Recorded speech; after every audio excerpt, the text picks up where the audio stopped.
Ladies and gentlemen, welcome to the SpawnCast episode 157. As we were going on air, actually, we got a new member, that Dan guy. Wanted to grab that since the bar was actually draining on the membership thing, so don't miss you. Thanks to that Dan guy. Evan has some emotes in there, and I think he was going to work on some more as we went along. Because I think, OJ, if you get to a certain membership amount, like they let you do more emotes, right? Am I thinking correct? I think the last time I checked, we had like 3 open spots too, so we're good. Yeah, they give you more and more. Like as you go up, you get more and more emote slots. So yeah, definitely, it's pretty cool. Those emotes are cool, man. So you guys got to member up. It's fun. Okay, very good. I got a bunch of people here because we have some rumors with the Mario stuff to go over. Some new information came out pretty recently with E3. Actually, over the last, I would say, 4 or 5 hours, things were breaking about E3. Big delays throughout the week, and we played a bunch of games like Resident Evil 3, and Max has even played some Final Fantasy 7. There won't be any spoilers here on it, so you don't have to worry about that because I don't want to be spoiled for it either. But we'll get some of Max's quick impressions on it as well. But we do have our guest tonight is John. Hey, what's up? How you doing, man? Do you want to introduce yourself to the people real quick? Yeah, sure. My name is John Phipps. I am a content creator and freelance journalist. I run a small gaming podcast called Super Deluxe Gamescast.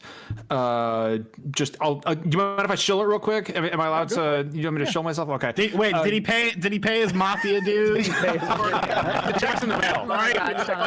The check's in the mail. All right, cool. All right. I want my cut. $4. I want my cut, bro. We don't make that. We don't make enough to cover that on Patreon. We go live on Twitch every Thursday night at 9 p.m. Eastern Standard Time.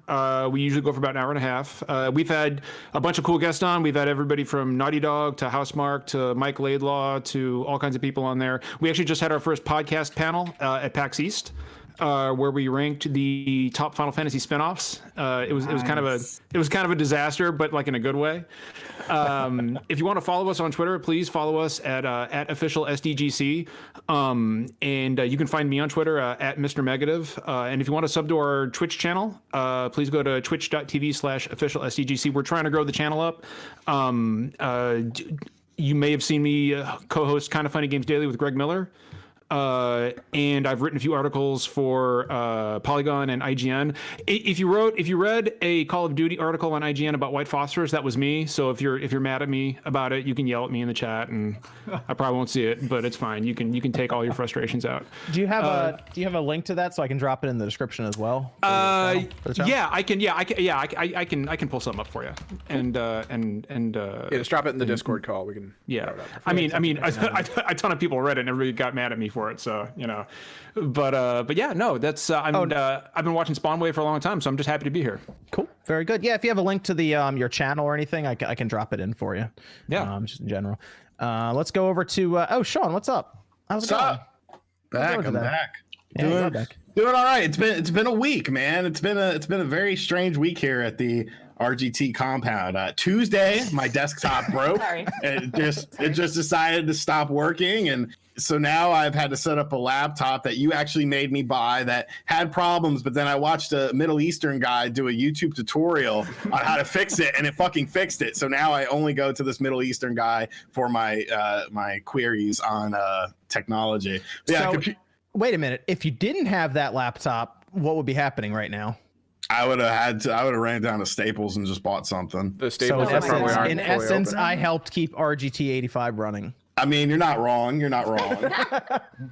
And then Friday, what was it? Friday? Yeah, yesterday, I was sick for some reason. Like, I went to go do my laundry. We have this little laundry place in the condo, in the condominiums I live in. And I walked over to it. I was like, man, I don't feel good. I walked back home and I just threw up all over the place. And I was like, what the hell? And I was like, shit, I still have to do my Resident Evil video. So that Resident Evil video, my voice sounds all weird because I had literally just thrown up and I was like, I have to get through this. I promised people that I was going to be up Friday. I just got to get through it and then I can sleep the rest of the day. But now I feel fine. That would have been a good intro for the video. I ended it on that video. I was like, hey, if my voice is is fucky. You know, it's because I've been throwing up today. I don't know why, but I ate some pizza and a sausage and peppers hoagie today, and I'm good. So, Good call. I don't know what it was. I just ate something. Or That's a great diet to get you back and up and going and feeling good. You know what I'm saying? Like fantastic, The energy dude. pack on right there. It's great. Well, yesterday, all I ate was a bowl of soup, some crackers, and like a little thing of rice-a-roni. So I was like, man, this No ain't raisins? me.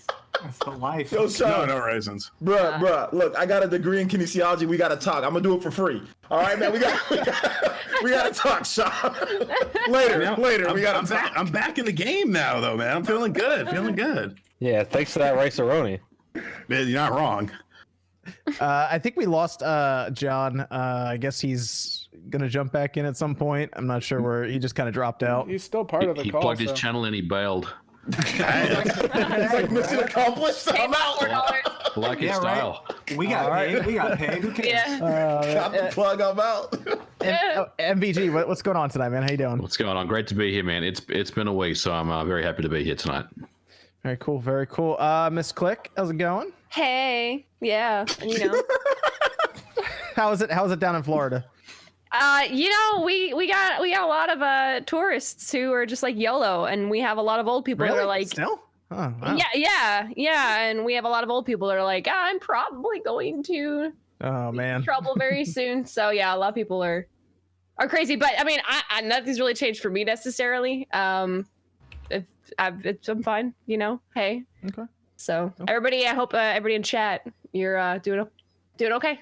You know. Yeah, very cool. Jordan, what's up? You're just like an abyss down there. I see. Hey. Yeah, I'm in my dark knee. I wore the yellow so you could at least identify what part of the screen I'm at. Okay. Okay. Very good. Very good. I have no idea what just happened. I have no fucking idea what that was. And then we have OJ. What's going on, man? It's going pretty good, man. It's been a good week. It's been interesting, a lot of fun talking about various different rumors and things going on. Ready and excited to talk about some stuff tonight.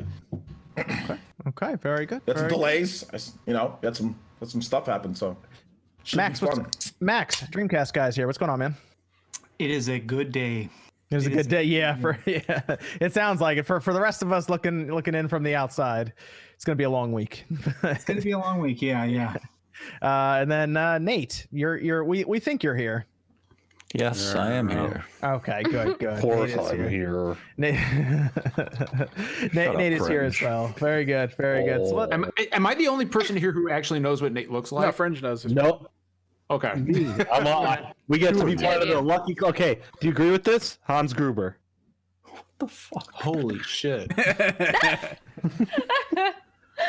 and I mean, we could bring on together. we could bring Bob in, and then we'd have another person in here. Yo, you just Nate. I did that. I'm never getting that out of my head. That's the only way I can describe it. It's like, what does he look like? I don't know. Hans Gruber. or I something? never get. Wow. Damn Wow. it, Fringe. Holy shit. Look what you've done. That's me. I'm a little shitster. Oh my god. So you guys want to go over some games before we get into some of the topics tonight? Anything we've been playing? I know Resident Evil 3 was a big thing because most people played it, but I do know that Max has been playing Final Fantasy VII Remake. So why don't we hear some of his thoughts on that? No spoilers, of course, for everyone here, because I don't want to be spoiled either, because it sounds like people keep saying, oh, it's just a remake of the game we've all already played. We know what's going to happen. Not necessarily, because it sounds like there is some wild stuff going on in this game. The biggest thing is this game is huge. It is very so. I just got an early copy. I don't have an embargo. I don't have an NDA. I can talk about it, but I'm not going to say any spoilers. The biggest thing. It is enormous. There's a lot of sections in the original Final Fantasy VII that were like a little tiny thing where you like cut through the sewers. That's now like a 2-hour dungeon. This thing is, I'm close to the end now. I'm 35 hours into it, I think. And I think I'm coming up to the end. It's at least 40 hours.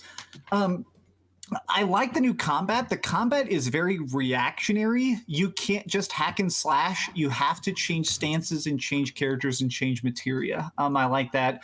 I like that there's side quests. Occasionally you'll go to an area and there will be like a big quest hub and you'll be there for a while and there will be a bunch of quest chains and stuff. I don't know. There's so much. It's so hard to even talk about one part of it. It's just so big. Can I ask you about the Yeah. leveling? Is there a skill tree or anything like that added in? So what's weird is, yes, there is.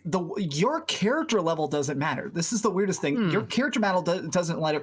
As your character levels up, you get talent points for weapon called SP, skill points. And then you basically put talent points into your weapon, and then different weapons have different specialities. Like if you have the Buster Sword, leveling up the Buster Sword, you can get more health, more strength, or more dodge or something like that. And then I actually have a sword that makes me more of a caster, so it doesn't even have more attack damage. It has magic damage. So leveling up that particular sword instead, now I can unleash giant explosive stuff. I don't know. So it makes it where, since you have multiple weapons, you can kind of switch out your playstyle on the fly. Can I ask this about it? Because this is, I think, the biggest question because this doesn't really have any spoilers, but since this is just kind of like elongating a part of Final Fantasy VII, does it feel, since you're closer to the end of it, that it's stretched for good reason with new stuff that's like actually interesting, or kind of padded to get to another game to sell? It's definitely it doesn't feel padded, but it is long. There are a lot of parts where, like, at one point you go up into like a maintenance area of the plate, and you can look down and just see thousands of feet below you. You see like the surface and the slums, and you think that this is going to be like a shortcut you're taking to get to like the next story chapter, and it ends up being like a 2-hour dungeon in the sky where you're having to deactivate lights and progress forward. It's long. It is very long, and each point of the main story is like, I'm sometimes like 7 hours apart. Sometimes it's very long. But you're enjoying it though. Yeah, I mean, Okay. I played 12 hours today already because I woke up early, and then I played 16 hours yesterday. I cannot put it down. God, I'm so jealous. I got a friend who's reviewing it. He literally told me, he was like, I have not loved a game like this in years. I can't wait. Oh. It sounds like the main story for this one is basically the same length. Like, this is just the first part of Final Fantasy VII, but it sounds like this part is the same length as just the old Final Fantasy VII game on the PS1, from what I'm remembering. Because that was like 40 hours, I thought. Yes, it feels, I don't know. I'm not sure. For what I'm thinking out, the weirdest thing that I'm kind of stuck on, I don't know how there's going to be more games. You get so much materia in this already. Like, I have Barrier, I have the new stuff. That's going to be the big question: is how do we carry between games? Yeah. 'Cause, like, Dot Hack did it, for example. So did Digital. You know what I think? The way that Max is explaining it with the leveling, I think that you're not going to carry over things between games. I think it's going to be a new game. That's exactly what it's going to be. Yep. I've got a theory as to how they'll explain that, but I don't think I can do it without kind of spoiling anything, so I'm not going to. I'll give you my theory. It's like Samus when she, every single time, and like somebody punches her in the face. I lost all my shit. She just loses everything. So my theory is that it's going to be like, I love the Dot Hack games. I own all the Dot Hack games, and the Dot Hack games would be a trilogy, or the other one was a quadrilogy, and they would have a level cap. So each of the games you could get up, you could do 50 more levels. The first game you get to level 50, second one level 100, then 150, then 200. I think this is going to be that. I think the max level here is 50. It's 50. Because I'm getting close to it. So yes, you max out at 50. That's as strong as you're ever going to get. That's as much as you can level up your weapons. And then I think in the next game, then you're going to be able to get to 100. And if there's a third game, then we'll get to 150. Here's a question for you, Max. Some of the people I knew who were playing the game described Midgar sections kind of like the Yakuza games. Would you agree with that? Yes, in that there's lots of very compartmentalized mini games and people and stuff. And then once you leave that area, you don't really go back to it for a while. I'm really far in the game. I have no fast travel or anything. And when you leave an area, it pops up a big warning of like, when you leave this area, it's going to drop all your quests. So a lot of times there are trophies attached to a lot of the mini games. So since I'm trying to do a master file, I've been beating every minigame very extensively before moving on. So it has that Yakuza feel of like, there's all these little tiny, like little things to do, which are fully optional. If you want, I've tested it. You can just leave an area and do 0 side quests and 0 minigames and just like go straight to the next quest. I don't know why you would, but it's possible. Karaoke? No, but there is an extended dancing scene where you actually have to press buttons and you do like a 3 minute like dance solo on stage. Very fun. Nice. I got the TikTok integration. Okay. Oh god. Oh man. Let's see. So I'm looking forward to that. That's Friday, unless someone around me breaks street date randomly. So I don't know. There's some weird instructions on how all that works from Square. So maybe I mean, the I think Walmart near me it's just out, drops it's it on out. the shelf. Yeah. Once they get it, I guess they can just drop it. Yeah. My Walmart's been pretty ghetto lately, to be honest, man. So I'm gonna go over there and see if I can. They're putting like shopping carts and like and making like hallways and stuff. But Yeah, yep. they're doing super ghetto things. So I'm gonna roll up there and see if I can get it early, man. Yeah, but I could be like, oh, I'm going to Walmart to get groceries. Oh, wait, here's Final Fantasy VII Remake. Guess I'll grab that with the bananas or something. That's what I do. The produce or whatever, you know? The protein. That's exactly These what I are do. all the essentials. Yeah. Walmart is the best place. You can get French bread, bananas, apples, and everything you need, and a video game. You gotta wait like maybe 30 minutes for the game because the service sucks, but you still get your other stuff in the meantime. I'll stick with Target. I want to say, so a lot of mom and pop shops right now are completely screwed. If you're a big supporter of small business, that's where I got this, was a mom and pop shop that's completely screwed right now. They legally can't open and sell stuff. So they're just selling them like out the back of the store, basically. Oh, I would. If I was a mom and pop shop and I got those early, I'd be selling those. There's one left. I need to go to that one. I gotta find a mom and pop shop now. Yeah, there's one left, but it's in the center of town. I don't feel like driving. Give them a call. I'm sure. Have you ever had those mom and pop shops where you call them, it's somebody's cell phone, and they're like, "Hello, I'm not at the store yet." Young ZP with $50 donation said had to represent for the Ninja Village. And You one ain't time, on the Ninja Village. No, I'm joking. and one time for FF7. Every one of you guys inspire me, especially OJ and John. Keep it up, guys. Yo, shout out. No, he's the homie. What's up? What's up, man? Man, I'm really excited for Final Fantasy VII now. I am. I'm ready, man. It's gonna be a long 6 days. Ugh. I might just get it. I don't know. I might just get it digitally because then it'll unlock Thursday night.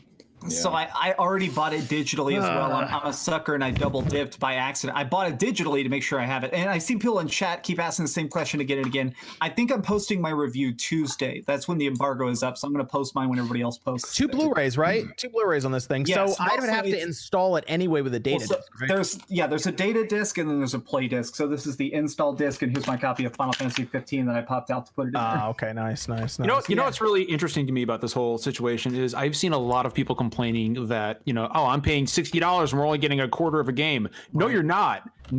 This is a 45, 50-hour game. Like this is a standalone Final Fantasy. I feel better. I feel better hearing that it's like a 45, 50-hour game now. I feel it is expand. Well, there's also a new game plus.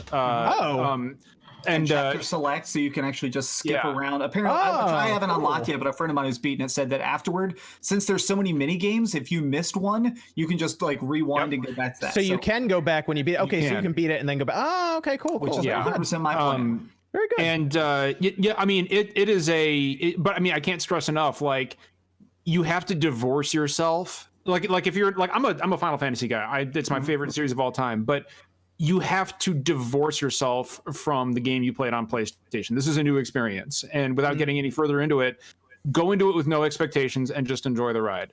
Okay. If you start comparing this to the original Final Fantasy VII on PlayStation, it's gonna screw you up. And I won't elaborate any more than that, but take this as a standalone game. Mm-hmm. I think my question goes along with that. Does this feel like, since you shouldn't compare it, I mean, does it feel bloated at all? Does it feel like there's a lot of...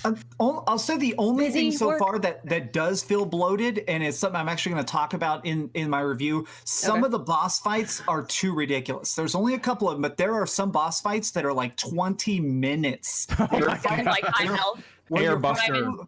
Are they difficult though, or no? So here's the thing: they don't do a lot of damage. They just have a lot of health. So there are like 6-phase bosses where they start out using hand lasers, and you have to try and put him in a corner, and then you summon up Ifrit, and Ifrit is burning him. And oh, now he's in the sky, and now he blows up part of the platform, and so it's just like.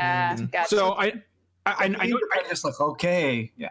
I know Dreamcast guy knows what I'm talking about. Like Airbuster went from a boss that you could flatten in 5 minutes to like a 3-tiered practically like it's ridiculous. Like he dismantles the entire stage around you to your like floating island. It's so ridiculous, but it's fun. Okay, it's fun. Just a couple of the fights at the end, I'm kind of like, okay, yeah, I get it. He's a big robot. Wow, is that a big robot? Whoa. Yeah. I'm looking forward to this. I'm grabbing it when it comes out, and we'll see how it is. I'll do some thoughts on it when it comes out. So I'll probably drop most of what I'm playing now to play that when I get it. So that's why like I'm okay waiting a few more days for my package to get here, because like you mean you'll right drop now Animal Crossing? No, that's just that's talking about Sonic. Yeah, well that's every day over. I can do that for anything. When it's Animal Crossing, I can play that every morning, every night, get my stuff done, no problem. But with other games, like I just installed Persona 5 today, and I'm like, you're not gonna play that thing. What do you mean? By the time, dude. No, I'm not gonna beat it, but I'm just saying it's like I have such a big backlog already. Yeah, that's in this time of like you just installed a 150-hour RPG. Yeah, and plus I'm playing through Call of Duty Modern Warfare 2 Remastered. Oh yeah, and I'm almost through that whole campaign, which is fantastic. They did a great job remastering that campaign. It looks that much better, huh? I haven't had a chance. It is like at first you're like, okay, it's very familiar, but then at certain levels you get to like certain big set pieces. Beanox did an incredible job making this game feel modern and look modern. It's the campaign everyone remembers from back in the day. Yeah, every time I get to a level, I feel like I've forgotten. As soon as I'm like, oh, I know exactly what I'm doing. You get that like wave of like nostalgia from 10 years ago, and it's I really enjoy that campaign a lot. You think it's worth the was it $20? It's $20. I don't know if I could justify 20. I mean, it's still a decent campaign, right? But if it had the multiplayer, I mean, if it had the multiplayer, then yeah, everyone's gonna buy it. I think that's the worst part. I'm missing that multiplayer. They added the levels, I think, into Modern Warfare, right? They're trying to make that like a best of. The Modern Warfare has some of Modern Warfare 2's online levels, except they don't play the same. Like when I played Rust, it looks like Rust, except it's with newer controls, so it doesn't have the fidelity that Modern Warfare 2 had back in the day. So I don't know. It's still great to go through the campaign. It's very good. But I don't know about $20 justifies a campaign that you can beat, like 6 hours or something like that. Yeah, I mean, but it's still good. I'm enjoying it quite a bit. That sounds like it's a little longer than Resident Evil 3, actually. I finished that. Yeah. That's what I heard. That's what I heard. I finished Resident Evil 3 in just under 5 hours. Yeah. There's a playthrough Game Explain has right now where they beat it in 2 hours. Jeez. It is super. I finished it. I picked it up on Friday and I tinkered around with it, but I didn't really get into it till Saturday morning. And by noon I was done, and I was like, oh well, that's it. I was like, I guess that's that. It was good. It was good. Is there any reason to play back through it? Because I think I'm 3/4 of the way through it, and I haven't had a chance to play it today, and I'm just going to finish it, and that's it then, right? That's the interesting thing, right? Like with Resident Evil 2, I mean, Resident Evil 2 on the PlayStation was one of my favorite games of all time, but with that and the remake, there's a ton of replayability, right? You play through as Leon, then Claire, then you do B routes, and then you Tofu. You play as Tofu. Like there's all kinds of different stuff you can do with Resident Evil 2. With 3, the original game on PlayStation had 3 different endings. This one has 1. The entire scene or the entire area of the game with the Gravedigger worm is completely cut. So it's like Clock Tower. Clock Tower is completely removed. Clock Tower's gone. The first half of the game is great. It's tense. It's the Nemesis chasing you is it's more nerve-wracking than Mr. X was, but it kind of goes off the rails in the back end and ends very abruptly. And aside from playing on nightmare difficulty, I mean, there's really I'll put it this way: when I finished RE2, I went right back and replayed it like 3 times in a row. Because I had a reason to. There's things to unlock. There's different endings to see, different paths to take. I got done with this and I started playing Final Fantasy 14 again. I don't see myself replaying it anytime soon because there's just no reason to. Yeah, it is unfortunate. Like when I was playing through it and I hit an achievement for like beating a level and it was like, here's 50 achievement points. I was like, yeah, this is going to be quick. Because when they start handing out achievement points like that, it's pretty fast. I didn't play Resistance yet, so I don't know how that side of the game is. It's fine. Like what's weird no, is it sucks. It sucks. It sucks. How much is it? Dude, I mean, here's the problem. If you have a competent mastermind, you're fucked. You You're are, absolutely yeah. fucked. Once they spawn the big hitters like Mr. X or whatever, you're done. They're almost unbeatable. And I mean, I wanted to love it because I love 4-on-1 games, and obviously we're going to talk about another 4-on-1 game that I've played. I love the whole concept. I think the concept is very good. Having a mastermind laying down traps where the mastermind can control certain characters. There's as well. like a real Saw aspect to it. Yes, and yes, it definitely feels like Saw. But the problem is the timer is so short, and there's just so it's like, oh, I'm stuck in a trap, and now this trap is poisoning me, and here comes a dog, and here comes another person. If you don't have someone nearby, like you just get overwhelmed so quickly, and it's like, if somebody's smart as a mastermind, it's very, very tough. And the performance of it runs like ass. Yeah, like that really sort of takes me out of it. It doesn't run well at all. Like I played it after I finished the base game, which runs. I played it on PS4 Pro, and it runs at a pretty decent 60 frames per second. This runs. It tries to hit 30, but it doesn't always do that. And when there's a lot going on and there's a lot of particle effects happening, the frame rate tends to dip even lower. And like you said, I got in my first match and I was like 5 minutes, like, oh my God, this is what and it's I don't see myself getting back into it. I would have rather had raid mode or mercenaries or something along those lines. I don't know. Yeah, it's whatever. Yeah, I played some just to have it in my review because I figured, well, if it's a $60 game, it's obviously they're wanting to do two parts of it. Obviously, they took out mercenaries, so this is supposed to be in place of it. And I didn't absolutely hate it. I only played a few rounds, so I just sort of went over the basis of it and what little problems I had. But I tried to play it again today, and it was just an absolute nightmare because the masterminds have started to if you get above a level 3 mastermind, you're just fucked. They just overwhelm you right out of the gate, and it's like, holy shit, the balancing is just very off. It's super. The main thing I feel like the problem is that since the mastermind knows where all the items were, a lot of times I would just stack a million things in somebody's path. I'm like, okay, there's one doorway to this room, and they have to walk to the back of this hallway to pick up the key. So I'm going to put 6 landmines, a floor zombie, 2 dogs, and so it's like no matter what, you're going to use up every one of your bullets to get this one item, and the other items is a free kill. I'll tell you, I'll say this. After I finished it, like you said, Game Explain cleared it in just a little over 2 hours, right? If you know what you're doing, you can blast through this thing.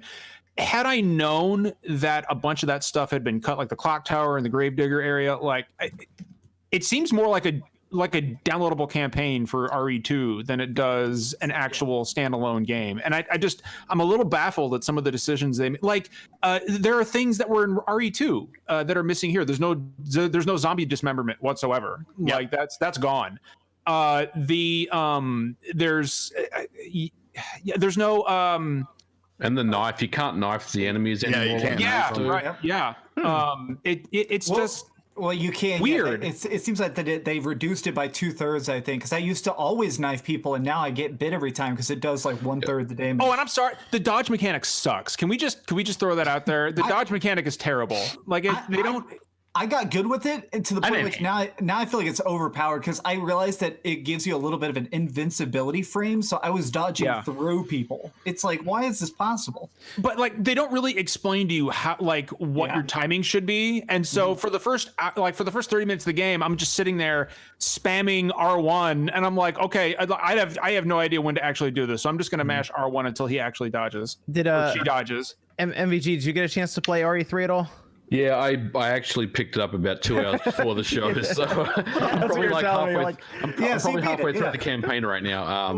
Look, it's everything that you guys are saying. I agree with. It's kind of cool. The graphics are great. Oh, and the graphics are amazing. That's one of the parts of the game that keep me invested in it. But otherwise, it's really disappointing. I mean, it's so disappointing compared to the second game that I'm kind of quite unhappy about the way they made this game in the end. And honestly, I can't believe that IGN gave this a 9. I'm sitting there thinking, how would they give this a 9 out of 10? This doesn't make any sense to me. But what the game that's actually available is fine. There's nothing wrong with it. It's just compared to RE2, it's very disappointing to me. Well, it does do a few things right. I think it really kind of nails the balance between action and horror.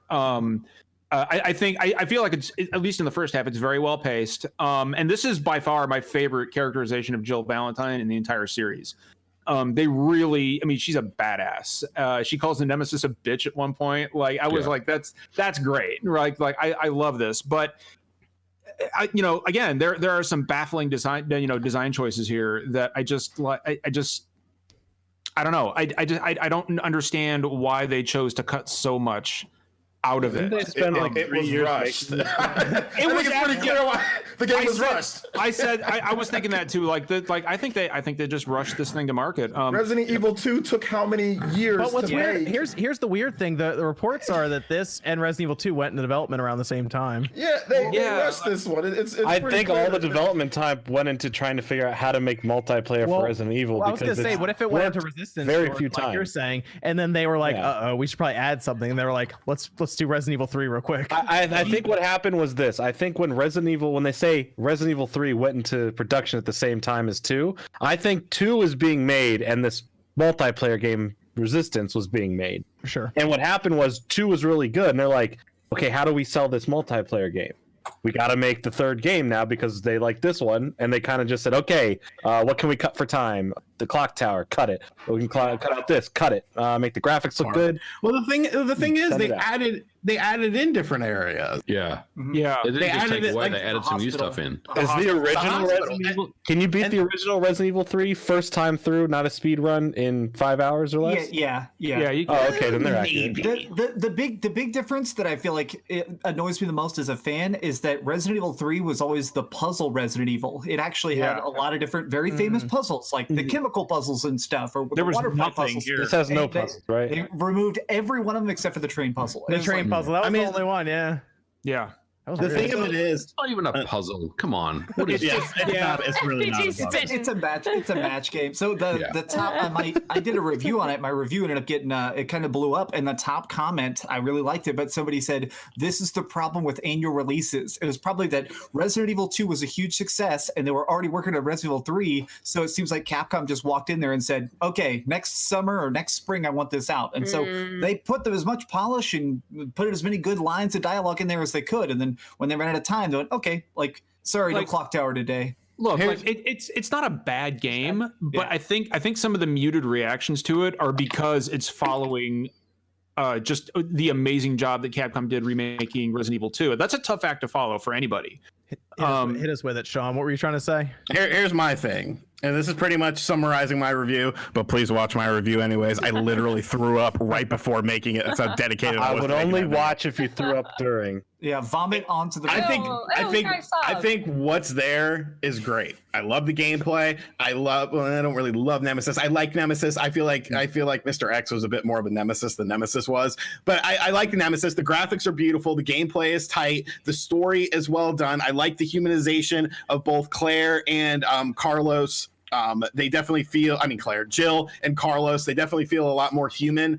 The problem is there's just not enough there. They should have either done something like separate Jill and Carlos's stories or added in something else. People don't play Resident Evil for the online stuff. Now, when they play, you can play the co-op stuff, with 5 and 6, like that's fine. But when people play Resident Evil, they play it for the single player experience. So adding in an online gameplay to sort of pad out the actual game isn't what people wanted. And I really don't know how, what's there is great. There's just not enough there to make it great. A $60 game, that's and a strong emphasis on single player. It shouldn't take you 4 to 5 hours on the first run through, in my opinion. So there's apparently word of them doing another remake now going into development. RE Engine is going to look insane on the PS5 and the Xbox Series X, we imagine. So what do you guys think, real quick, is next for the remake from It's gonna be- Capcom? It's going to be 4. It's going to. I think it's going to be 4 as well. I think 4 is getting remade. It should be Code Veronica. I mean, agree. 4. Veronica.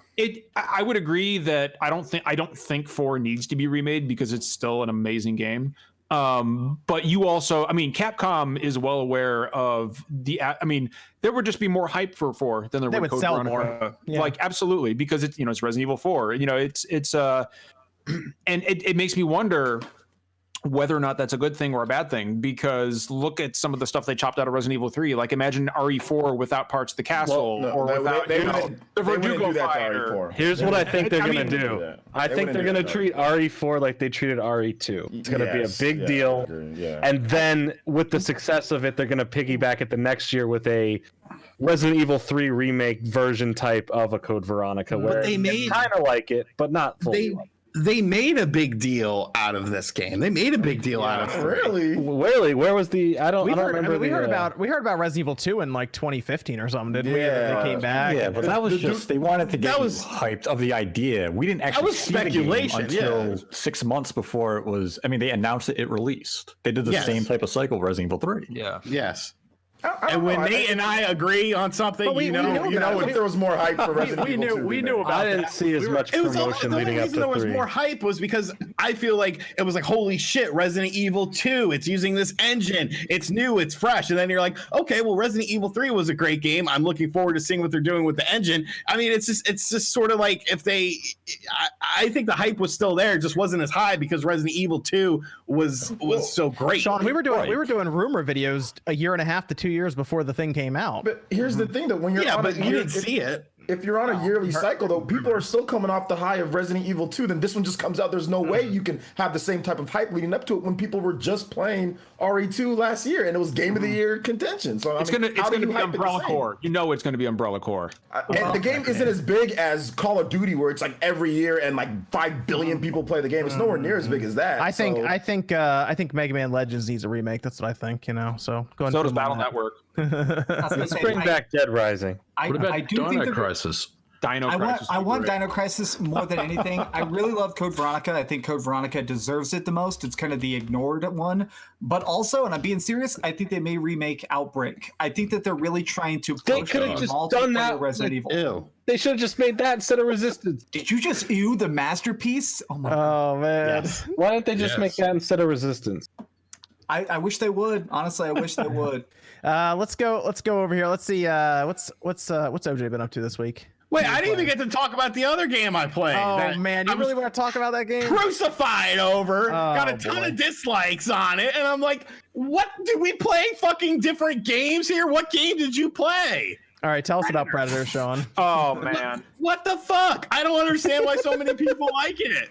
It's like, terrible. Who likes it? Dude, I'm getting downvote bombed too. It's weird because in my trek through Twitch and seeing people talk about stuff, occasionally I'll pop in and someone will be like, "Oh, I played Predator. I can't wait to get it. I paid for like the full pack." And I'm like, "Wait, what?" It's so bad. It's so bad. It's not fun. Can you play as Arnold Schwarzenegger? No. Then what's the point? You can smear paint on yourself. The first match I played in Predator. The first match I played in Predator, we spawned in, and every single enemy NPC was standing still, firing into the ground. Yep. The entire match. The entire match. Oh man, my biggest drawaway with it is Friday the 13th was not a perfect game. Friday the 13th had its share of problems, but here's the thing: Friday the 13th, the film franchise, is a B movie campy franchise. It's never been a big blockbuster. It's always been this weird B movie campy franchise. So it worked. It worked having 7 people with very limited resources go up against this super person, Jason Voorhees. Whereas Predator, the first 2 Predator movies especially, they were big blockbuster releases with huge stars in them and stuff, and it's like they didn't capture that big blockbuster experience like they should have. Like the game is very choppy, the frame rate is all over the place, the NPCs are dumb as hell, and like just playing as the Predator, it's not as fun as playing as Jason. Like it's not using the whole parkour system going through the trees. No. Hey, Predcore. Yeah, like let's get it right. Oh god! Like I between the PS4 and the Nintendo Switch version of Friday the 13th, I put well over 200 hours into that game because it was fun. It was fun to play it with your friends. I don't see this game being that same sort of fun. When the Predator shows up, if you're decent with a gun and the Predator is not like a top tier Predator, you can take him out. Yeah, like the Predator died more so than lived or killed all of us. And it's like, that doesn't feel right. I should be afraid of this person. Like hell, even Resident Evil Resistance. I mean, at least the mastermind, like if you got a competent mastermind, you're fucked. Like they do a good job of instilling that fear. But with the Predator, it was just like, oh, look, here he is. Let's shoot him. And then he'll run off and have his little green blood. So if they buffed him, would it be better? Yes. They would have to, but see, the problem is it's like in the DNA of the game. It's how the game is actually structured and set up. It feels like a very traditional late PS3, early PS4 first person shooter from like, a middleware studio. So if you're competent with shooting, you could just shoot his ass down, and then he'll have to run away and heal himself. I think I'm just getting tired of these games. After like Evolve, like I think really hear me out. People don't pull off asymmetric combat games like that well. If we have Predator, right? I think this game style, this gameplay, a mix of this Friday the 13th with Alien. On a spaceship in space. Alien could work. Yeah, that'll get me into this type of 4v1 type gameplay or whatever. What if be an alien crawling through vents, spying on all the people trying to restart the ship to escape out of the escape pods? What if, Jordan, like that would be incredible. What if Predator was on a bike? Motorcycle. That would get you then, right? Like a dirt bike or a bicycle? I'm confused where are we going? Motorcycle lover. Okay. Because I like motorcycle statues and collector's editions. Is that the joke? That's what I hear. I feel bad for Gio Corsi. Like he leaves PlayStation and then he goes to Ilphonic and they're making this. It's like, oh man. And it's I thought Ilphonic. It was like with Friday the 13th. I was like, okay, this is a relatively unknown company and they're trying something different and it works. And it feels like they would have taken that knowledge of what worked and necessarily what didn't work in Friday the 13th and put it into the Predator game. But the Predator, it feels like a very late PS3, early PS4 game. Like there's no sort of pizzazz. And maybe I just overhyped myself up for it because I am a fan of Ilphonic and Friday the 13th. But Jordan, you're onto something with that Alien idea. Think of how Alien Isolation worked. Yeah, how the Alien worked back, crawling in the vents and shit. That's fucking brilliant. And literally, like the goal is the ship is dead in the water. You have this alien on there. You and the crew have to figure out how to get to the escape pods and get out safely before the alien gets to you. And like, how cool that would just be incredibly cool. Because that's my favorite like universe idea to put this in. Like Friday the 13th, that works. That's campy. That's fun. I see why you enjoy that. Predator could work. It's sad they didn't execute it properly. But Alien is just like, even Terminator, like those IPs are like prime for this kind of Alien stuff. would be good. That would be a good one. Yeah. That would be. I'm all on board. Let them know, Sean. Make that in your next point. Let them know to do that one. Make it happen. OJ, what do you let us know what you play this week, man? Did a lot of like the usual multiplayer. Played Super Smash, Rage Quit. Played what else did I play? Played Mario Kart, so that was fun. Played with the community. Also played a lot of Animal Crossing. I've been playing more of that game. Not as much as other people. Not as much as Click, streaming it like 15 hours a day. Is that what you've been playing a lot of, Miss Click?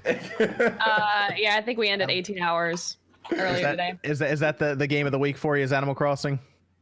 Animal Crossing is great. I've just been playing it. I've been playing kind of at my own pace, kind of doing stuff. Got the little extension built onto my house, so did that. I know we hung out with at your place, John. So that was cool. That was fun. That was a fun stream. So much fun. That was a good stream. Yeah, thanks that was everybody who freaking donated too. That was great. Yeah. Yes, Raised a bunch of money for the COVID-19 relief fund. Yeah. It was great, and it was a lot of fun to do that. So I went back and I caught the oarfish at your place and brought it back, and it was great to put it in my museum. So yeah, I've just been having a lot of fun with that. But yeah, you keep holding that over him, dude. I totally stole your oarfish.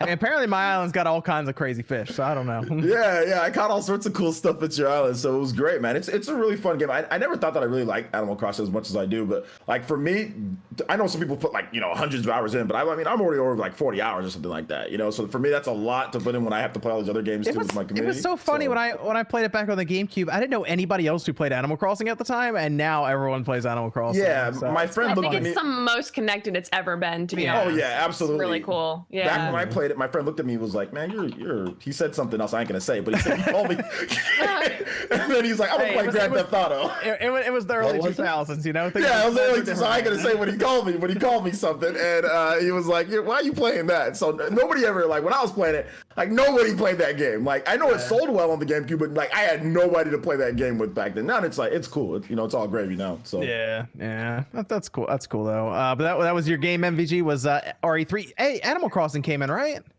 Yep, I still got it in the shrink When are you wrap. gonna start?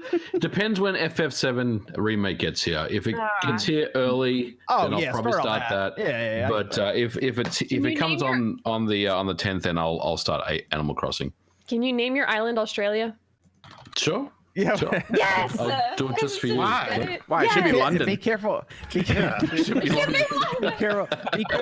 careful with that Animal Crossing game, MVG.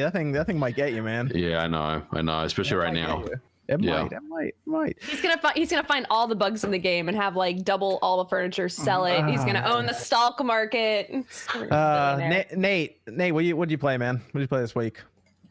I played the true game of the year, a game no one else here played. April Fool's joke from way forward from several years ago became reality this week with the release of Cat Girl Without Salad.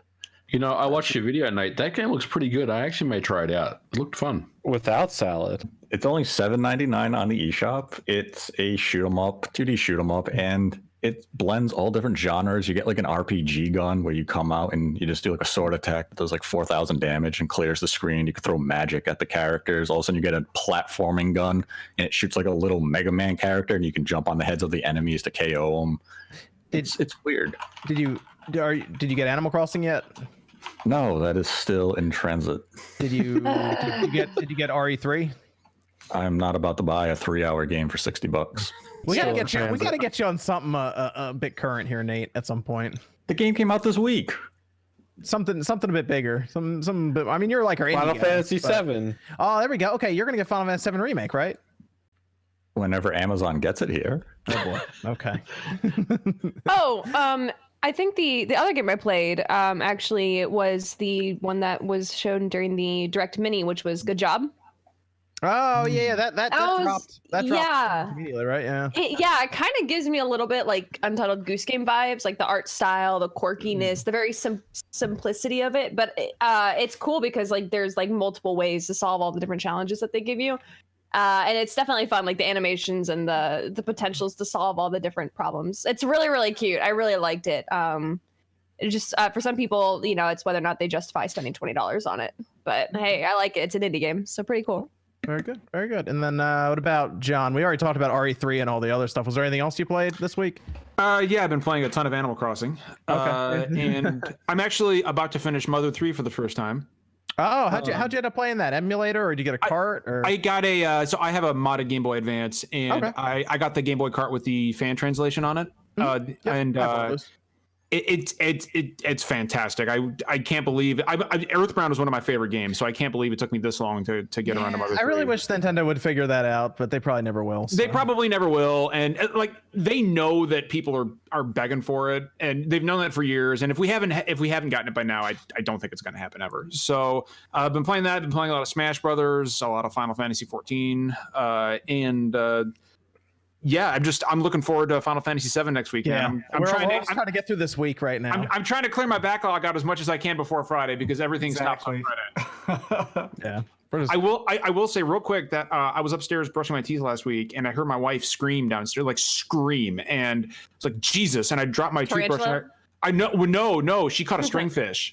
And oh, nice, yeah. She caught a stringfish, and I ran because like she yelled, and I ran downstairs. I was like, "Baby, you okay?" And she was like, "I caught a stringfish," and I was like, "Jesus Christ!" And I just went back upstairs. I did not catch one. She's still reminding me. Oh, really? Yeah, they had I got lucky. I found a hybrid island with like a whole bunch of the different tulip colors, so you had the black and the pink and stuff. Yeah. But those kinds of islands only spawn like the size 5 and 6 fish, so it's either the black bass or stringfish. So I ended up catching like 11 or 12 of them on one island, and I just waited for CJ to show up, and I just sold them all to him. Yeah, it's pretty cool though.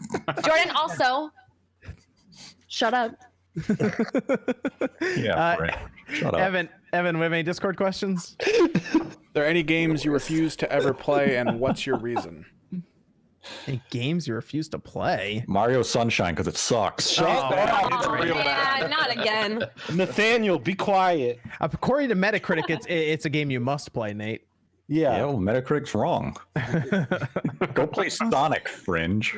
Never. There was this one game. It's called Nier that I refused to play because the dude was too ugly. Stop! Don't bring up a year-old argument. I'm just saying he was too ugly, so I didn't play it. But the guy, I'm gonna play the replicant that's getting remade, so now I'm gonna play it this time.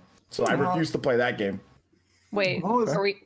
I was gonna say, I purposely have not played the last Star Ocean game. I love Star Ocean, and I've been replaying the early ones. I've heard the later ones were so garbage. A lot of people say I've heard they people say ruins their fun of the series. So I've purposely I've never even seen gameplay of them. Star Ocean 5 is.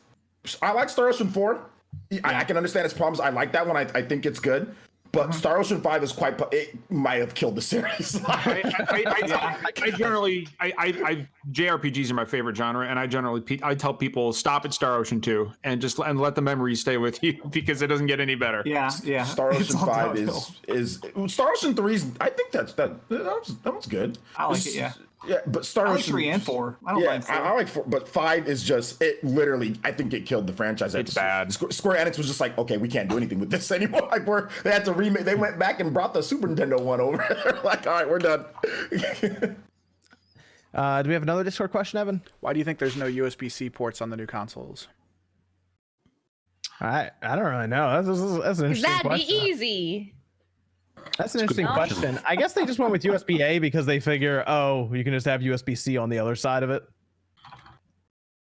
Like you have a USB-A to C cable, so I guess they just want to stick with that. They probably had a limited amount of ports they could put on there, and they were like, just go pull USB Type A, it's fine.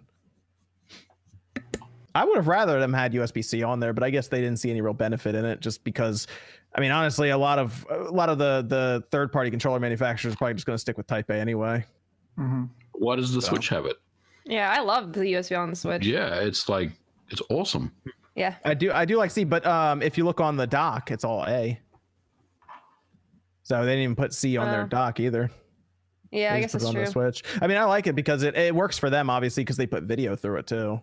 But I prefer USB-C either way. I think it's a better way to charge. I mean, anything that charges should have it. Like the controllers absolutely should have Type-C. And they will, because the Elite V2 controller has USB-C. So I fully expect the PS5 controller, and then I think the next Xbox controller, I think they've already shown it, but it comes with AA's anyway, so I don't know. But USB-C should be pretty much across the board next generation. Without any issues there for the controllers. Do we have another Discord question, Evan? We got a guy asking for someone to do a video on what buttons to press and how to do the advanced combat techniques for Xenoblade Chronicles 2, like chain attacks and breaking orbs. I'm guessing that's going to be you, OJ? That's probably I actually already did a video on that. I was going to say, I thought you did one, OJ. Yeah, I did one back in 2017. Just look up Xenoblade Chronicles 2 guide, and it's right there on my channel. Can you remaster that video and re-release it? I can. I can. If you want me to, I can do it. I'll probably do it. If you need help, just make a GoFundMe to help get it funded. We'll put it up. We're not Platinum Games. What are you talking? This isn't even. This is no, I know. I just want to keep taking shots. All right, let me take my shots. It's not even the same company. Hold on. He's grasping. He's grasping. He's just, let me grasp. Punching at anybody Japanese now. What's going on? Whoa! I'm playing Persona 5. All right, relax. I support that game. Oh man, let's go over here to the Mario stuff, Jordan. Mario stuff. Yeah, that's some good games to talk about. Yeah. And apparently, there's a rumor going around now, and I think like 8 different places have said that it's happening. I think it's a pretty safe bet at this point with the 35th anniversary for Mario happening later on this year that Nintendo's going to go back and they're going to get, according to them, Mario 64, Mario Sunshine, Mario Galaxy. Mario Galaxy 2 was mentioned, but then retracted. So it seems like we're getting those 3 in a collection remaster. We don't really know how far they're going to remaster them. It's going to be Mario All-Stars 2. I'm excited. Oh. I don't think Galaxy 2 is going to to be there. Yeah, they'll probably save that for the next Switch. And they'll probably just redo it and put it on there on its own. I mean, like, with the Wii, with the Wiimote controls and Yoshi, like, I don't know how you translate that to buttons and a D-pad. What's interesting about the Joy-Con controllers, if you go online, there's a program that connects them to your PC, and they work flawlessly as Joy-Con controllers, or as Wiimotes. Yes, interesting, flawlessly. Even like Wii Motion Plus, it'll work with all that stuff too. But if you do that, but wouldn't that make it almost unplayable on Switch Lite then? On the Switch Lite, yes, it would.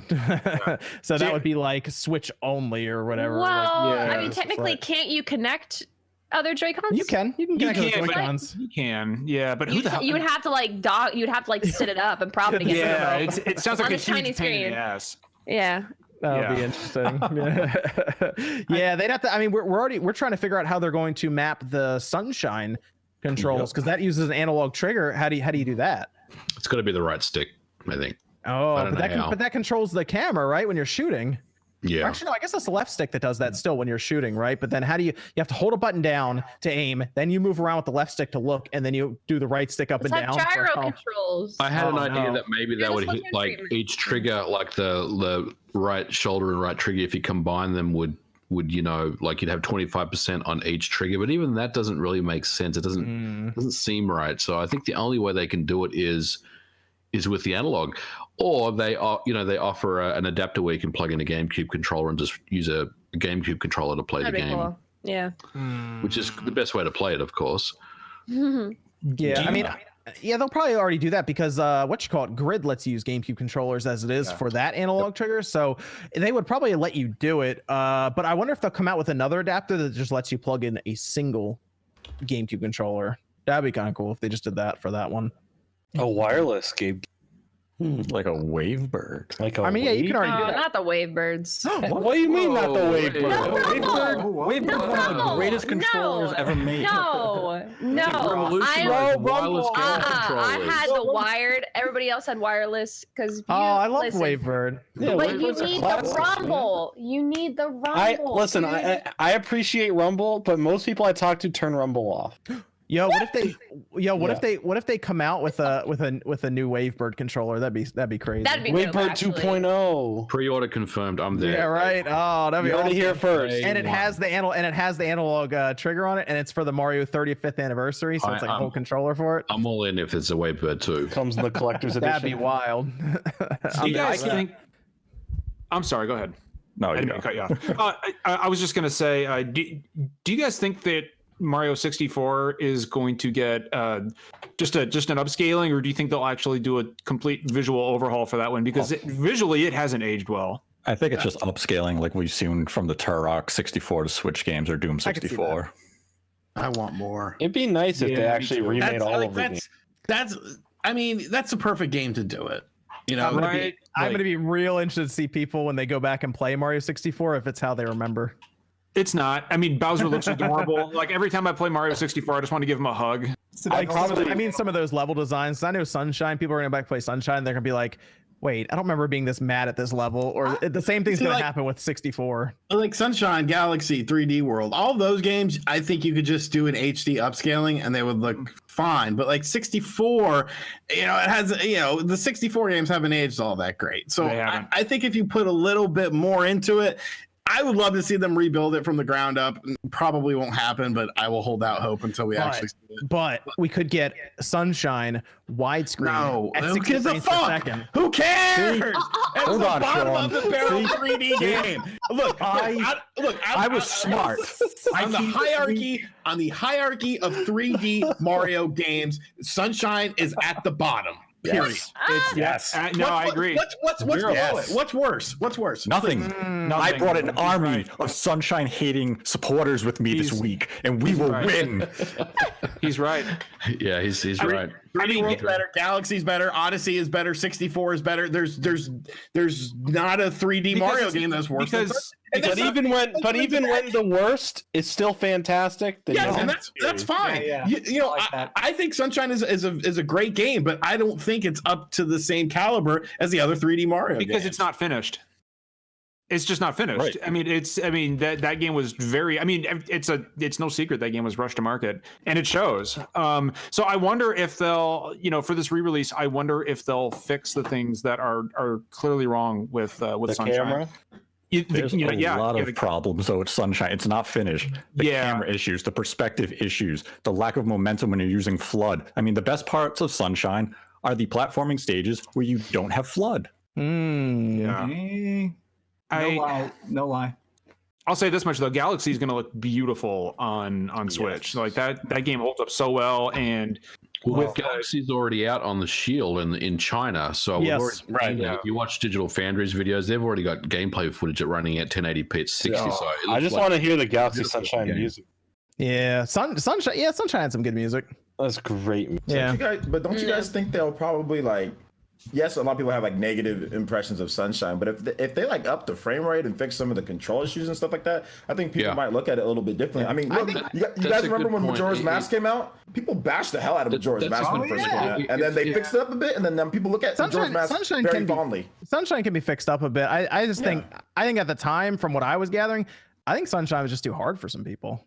I had some friends that were like, I hate this game. It's hard. But it was hard because of its flaws. But I think it was just too hard for like, it wasn't a hard game. It's not the Dark Souls of Mario games. Or is it? Printed cameras, printed controls. So many aspects of the game were flawed that it made the game unnecessarily difficult. You think Mario 64's camera's good?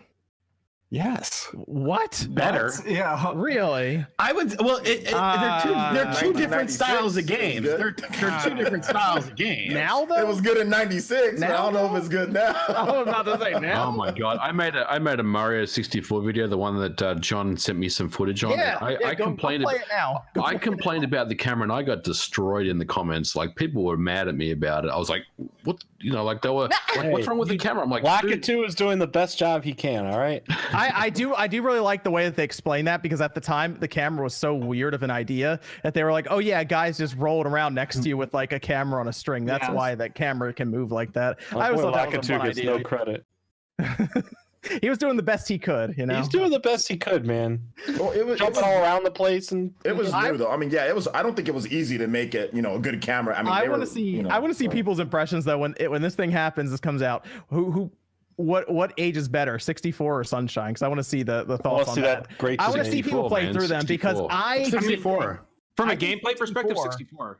I think 64 will bring some rage in some of those live streams. I think you act like people haven't played it on everything up to the Wii U. Like people still played it and beat it on the Wii U. It's not like this archaic. But nobody had. Hold up. We're dealing with the whole. You guys got to realize we're dealing with the whole different audience here. You know how many people have not played some of these games? Believe it or not, there are a ton of new. Dude, people are buying Switches for $500 right now. Or whatever. And you know what I say? So many people have not played these games. Fuck them.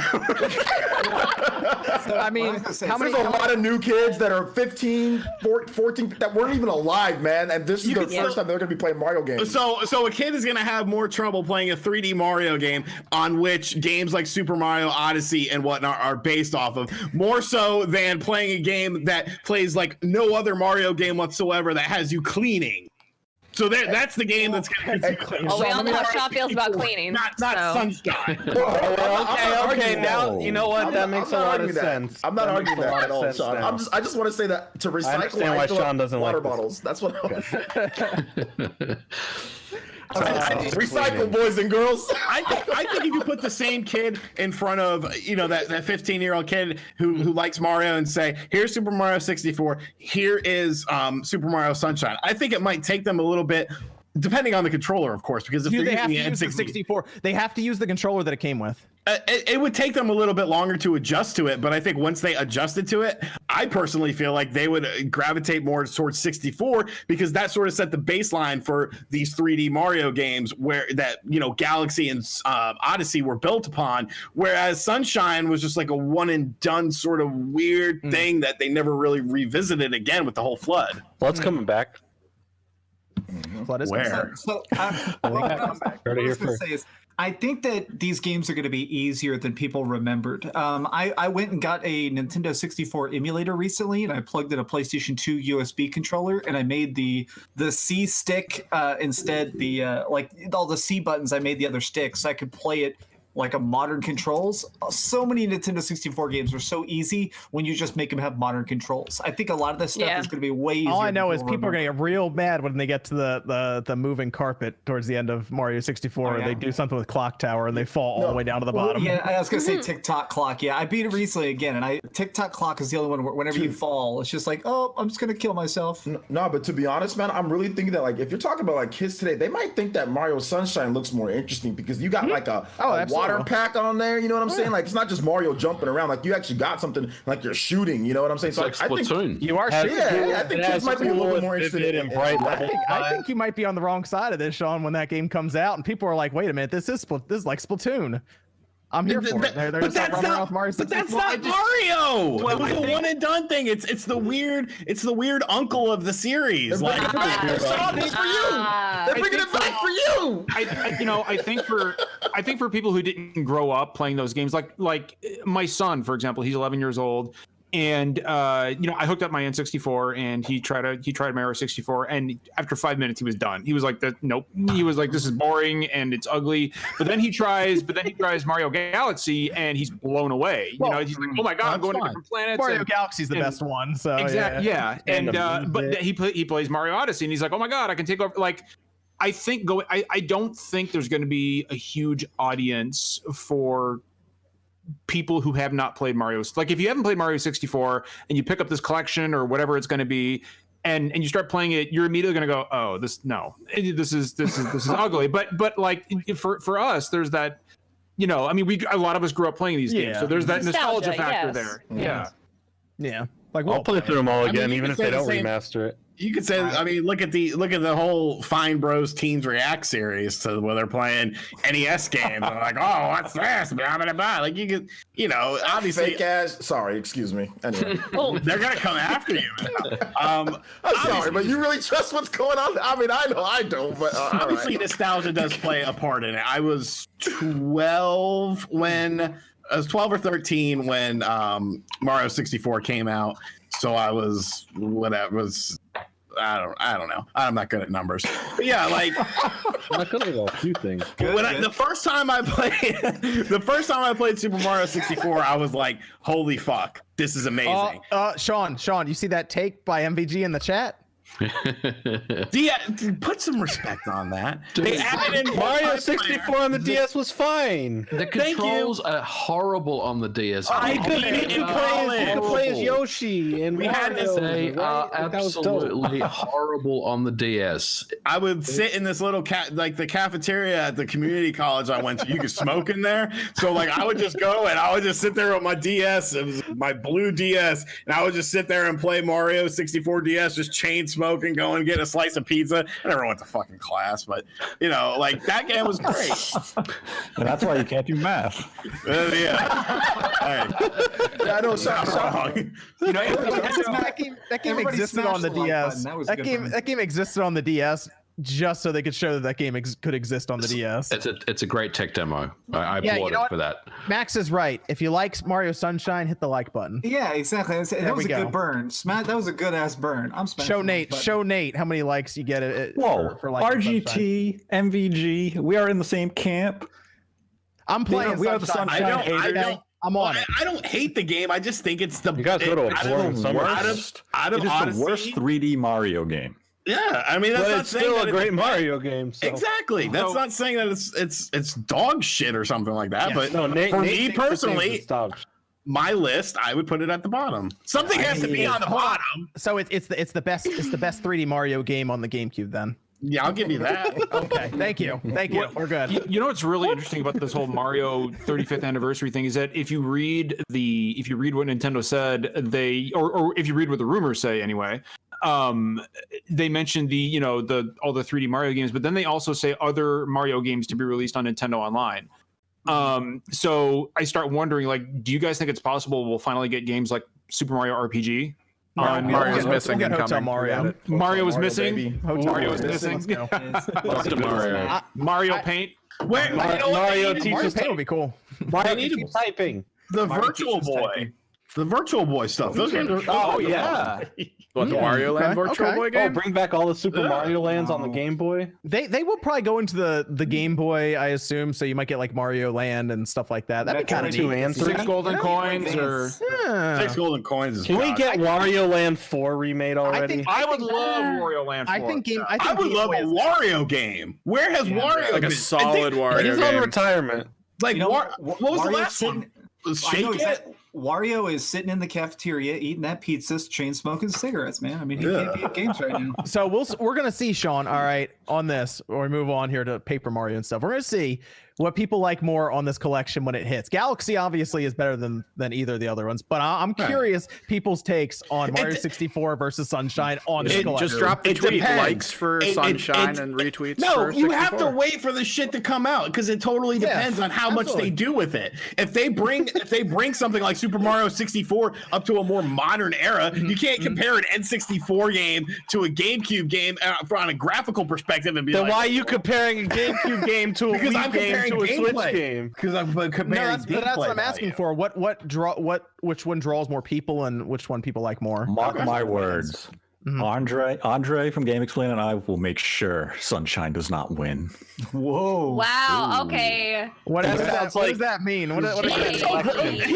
What is so great about Sunshine? What is so great about Not a Sunshine? fucking thing. I loved Sunshine. I like Sunshine, growing too. up. I loved it. great. It Why? was- Name one redeeming quality about Sunshine. Flood is 'Cause a- people can Flood give is you a an list of endearing 100 about character. Galaxy. How do you It not was- like it was Galaxy is actually really good. fun. I mean, you have to think though, like a lot of people, like for kids, like I grew up with that game. I'm a little bit younger than some of y'all, but like I grew up with it. So the controls for me, I didn't have anything to compare it to. I just learned them. So they were never difficult to me. So like, I'm sorry you struggled with them, but I guess like 5-year-old me was better at the game than you were. So That's not a redeeming quality that you were a but it's kid. still a good game. It doesn't mean that it's not like good. It's not good to you because you had something else that you compared Nobody is to that saying you it's like not better. good. We're just asking. No, he actually No, is. Everyone around you, Sean, is saying Okay, well it's not good. maybe Nate is. Nate is They saying just that. did say it's not good. He said there's no Islander. redeeming qualities at all. But what is the redeeming quality besides nostalgia? I like The Islanders. No redeeming qualities. I mean, like I like Listen, it, but hold on. I'm just no gonna redeeming say qualities. it really it comes down to how they would handle the controls because I also loved like games like Star Fox Assault was an amazing game growing up on the GameCube. I loved that, but those controls are not going to last if they were to somehow bring that. They would have to update the controls. They'd have to do dual joystick. I think for Sunshine, like if they gave it again, like I said, and it always gets overlooked, if they did like a Splatoon treatment, if they had like gyro added in there, the game would be so just seamlessly integrated with the system that they already have. And I think it really comes down to how they're going to update and modernize and make the controls relevant because a lot of people, it's going to age poorly if they don't update it right. Nate just couldn't break all the boxes fast enough in Sunshine. I actually like the flood That's why he's mechanic. mad. I thought it was an interesting thing that they did with Mario. I was okay with Look, it. at least Juice Man Vaughn can give a concrete example of why he liked it. I don't. Yeah, that's what I just said. I liked Flood. I liked the but- aesthetic. I liked what it looked like. I liked the visual style of it. I thought it was nice on the GameCube because they were trying to show the visuals of the GameCube and what it can do. And I thought that was one of the better games for the platform to show it off. Next to Resident Evil 4, I thought that was going to Metroid Prime. Sunshine is up there as its well. most redeeming quality is the platforming stages without flood. No, I like fully agree. platforming. I liked it with Flood. Yeah. I was fine with it. I thought it was good. It made know, it that's a an great interesting twist on Mario. Bring You know, back- for a lot of things like games that aren't like when somebody likes a game that isn't universally loved by everybody else, like we talk about nostalgia a lot, but oftentimes I think that the things that we love in life, it's not even so much about the thing as it is what was happening in your life at the time that thing came along. Probably, And, yeah. And like for example, Final Fantasy VI is my favorite game of all time. It's a wonderful game, but when I played it, I was like 13 years old and I had a really bad childhood and I was going through a lot in my personal life. And that game meant a lot to me at that time. And I don't know if it would have resonated with me in the way it did had I not been living through that. So I think that a lot of these, it's not so much nostalgia as it is, a feeling of comfort, like this game was here or this thing was here when I needed it most. And that's why I love it. Oh, I think Sunshine is at the bottom for 3D Mario games, but I think it's actually pretty good. I think it's a good game. Absolutely. Yeah. I think like I said, I think it might have been a little hard for some people at the time because that's what a lot of people told me when I was playing it. But a lot of the stuff people complain about is optional anyway in the game. Boom, roasted. I mean, it is. I think a lot of people have not played that game in a while. Mm-hmm. I'm willing to give it another try. I mean, if they make it 60 FPS, they tighten up the controls. That is the biggest thing too. Yes, you're right. I mean, Absolutely. if they, because for me, it kind of just felt kind of laggy and slow all the time because it didn't really run that great. Yep. But if they make it tight, yeah, I mean, I'll give it another go for sure. Yep. They widescreen, 60 frames, clean up some of the controls, and I think it'll be much better. I agree. Yep. And if the parts are too hard, most of them you're optional and you skip them. Boom. Jordan, I mean, Shut up, friend. I'm just saying, if it's hard, you just skip it. It's fine. It's all right. It's not a big deal. Just enjoy. Sunshine will look good in. Look, if you go on Dolphin. And Oh yeah, man, it looks 1080p, incredible. Yeah, it looks Right. amazing. you Like, can it looks upres so it to good. 4K. I mean, it looks great. Yeah. So if they just do a halfway decent job of getting a 1080p at 60 widescreen, it'd be fun. Yep. And it'll be next to Galaxy and Mario 64. So there you go. I mean, everyone's just gonna play Galaxy right away anyway. So That's true. I never beat Oh, it. yeah. back in the Why do you have to day. assume the correct answer for? Because Galaxy is one of the best games. Galaxy is going to be the best one in the Yeah. collection anyway. I mean, okay, it's the only correct reason- answer, but The only reason I would start up Sunshine first, to be honest, is to see how they dealt with the analog trigger being missing. Me I'm too. doing it just to spite Nate. So again, it's just going to be another tech demo for the Switch, just like it was on the GameCube. Man. We're going to fire it up, take a look at it, and then we're going to disregard it. Oh, it's. I mean, Which if you- would if you make want- Sean's point right. If you want to call the best 3D Mario game on the GameCube a tech demo, that's fine. So, assuming all this is real, which I mean, come on, it is real. When do we think this is all dropping? Like when do we think this is actually going to come out? I think it might be September, one of their. It's gonna be hilarious. I bet you it's one of their holiday games, and I bet you Bayonetta still doesn't come out this year. Probably not. Nothing's coming Especially out not this year. now. Especially not now. I think this is the only thing that comes out this year. That's it. big Everything's stuff. canceled. Yep. Oh man. I don't want that guess. I don't think at this point it's unheard of. Yeah. I just Yeah. realized something. I mean, You keep I think saying- Xenoblade Chronicles is safe. I think, but What's that name? Yeah. That one was is- That's definitely Sunshine. coming out. You keep Yeah. saying Sunshine is the best Mario game on the GameCube, which means you are saying that Paper Mario Thousand Year Door is worse than Sunshine. No, I said think you 3D. said 3D. 3D Mario. Mario. It's the Come only on, Nate. one. Quit grasping. That's like saying Sean's the best Sean on the what he means. SpawnCast. Hey, why the he point. said it. The point stands. The point stands.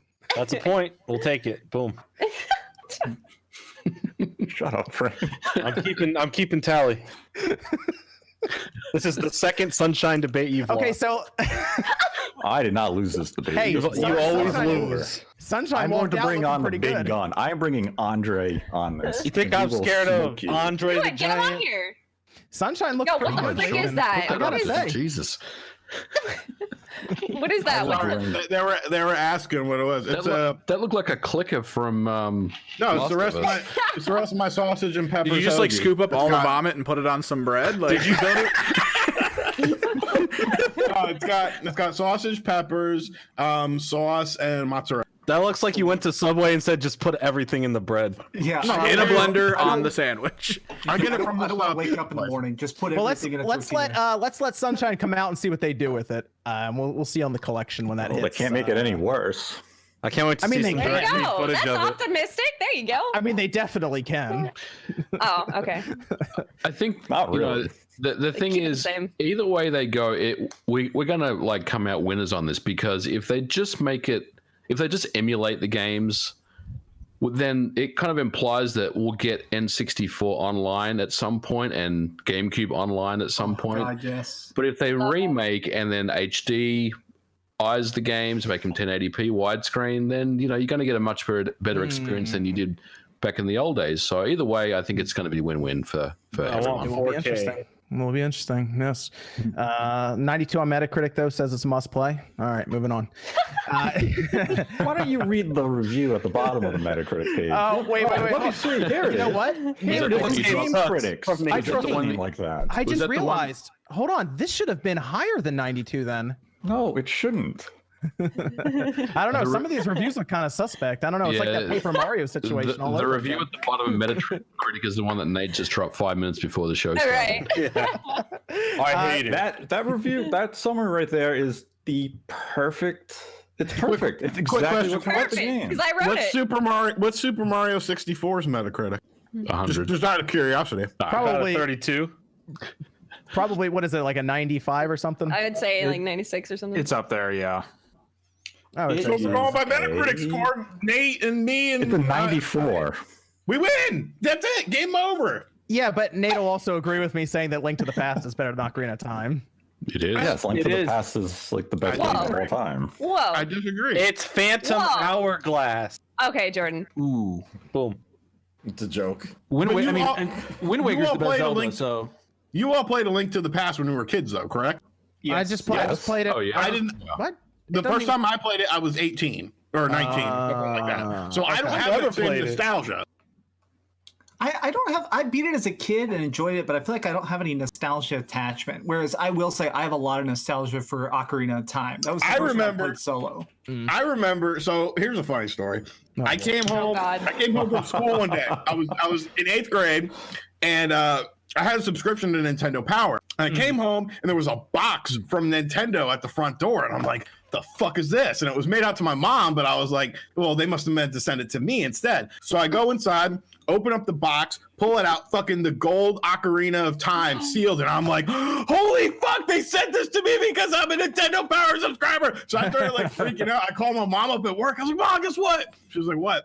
I was like, "Nintendo sent me Ocarina of Time." She was like, "You're an idiot." And I was like, "What?" And she was like, "I bought that for you. It was supposed to be a surprise gift." And I was like, Aw. "Secret's out of the bag. Can I keep it?" And she of course let me, but yeah, I still remember like walking up to my door and being like, "What the fuck is that?" It was a cool time. I had that with Golden Sun. I randomly opened up the mail and there was a Game Boy Advanced, which I did not know. It was like 3 months before Christmas, and it had Golden Sun. And I was like, well, my dad clearly was broke, so this is a really big gift. So I knew where he was hiding the gift, so I'd get it out and play it when he was at work, and then I'd put it all, wrap it up. So Christmas, I had like basically a cleared save file. Like, oh, what's this game? I've never heard of Golden Sun before. I was when I was young, I was looking for something. I can't remember what it was, but it was near Christmas. It was like a week and a half before Christmas, and I didn't realize my parents had gone Christmas shopping. And so I looked under my mom's bed. I was like, "Where the hell did I put this thing?" I can't remember what the hell it was, but I saw Final Fantasy VI just sitting there, and I was like, "Ah!" And so then I had to sit for a week and a half, knowing that it was there. And I couldn't play it because I was already a huge Final Fantasy guy. So I'm sitting there just chewing my nails and fucking waiting for Christmas and pretending to act surprised when I opened it up. Yeah. Dude, I could never wait. I always had to peek into the gift just because I feel like if I know what it is, then I can wait and be like, okay, now I don't have any like to worry if I'm getting something or not.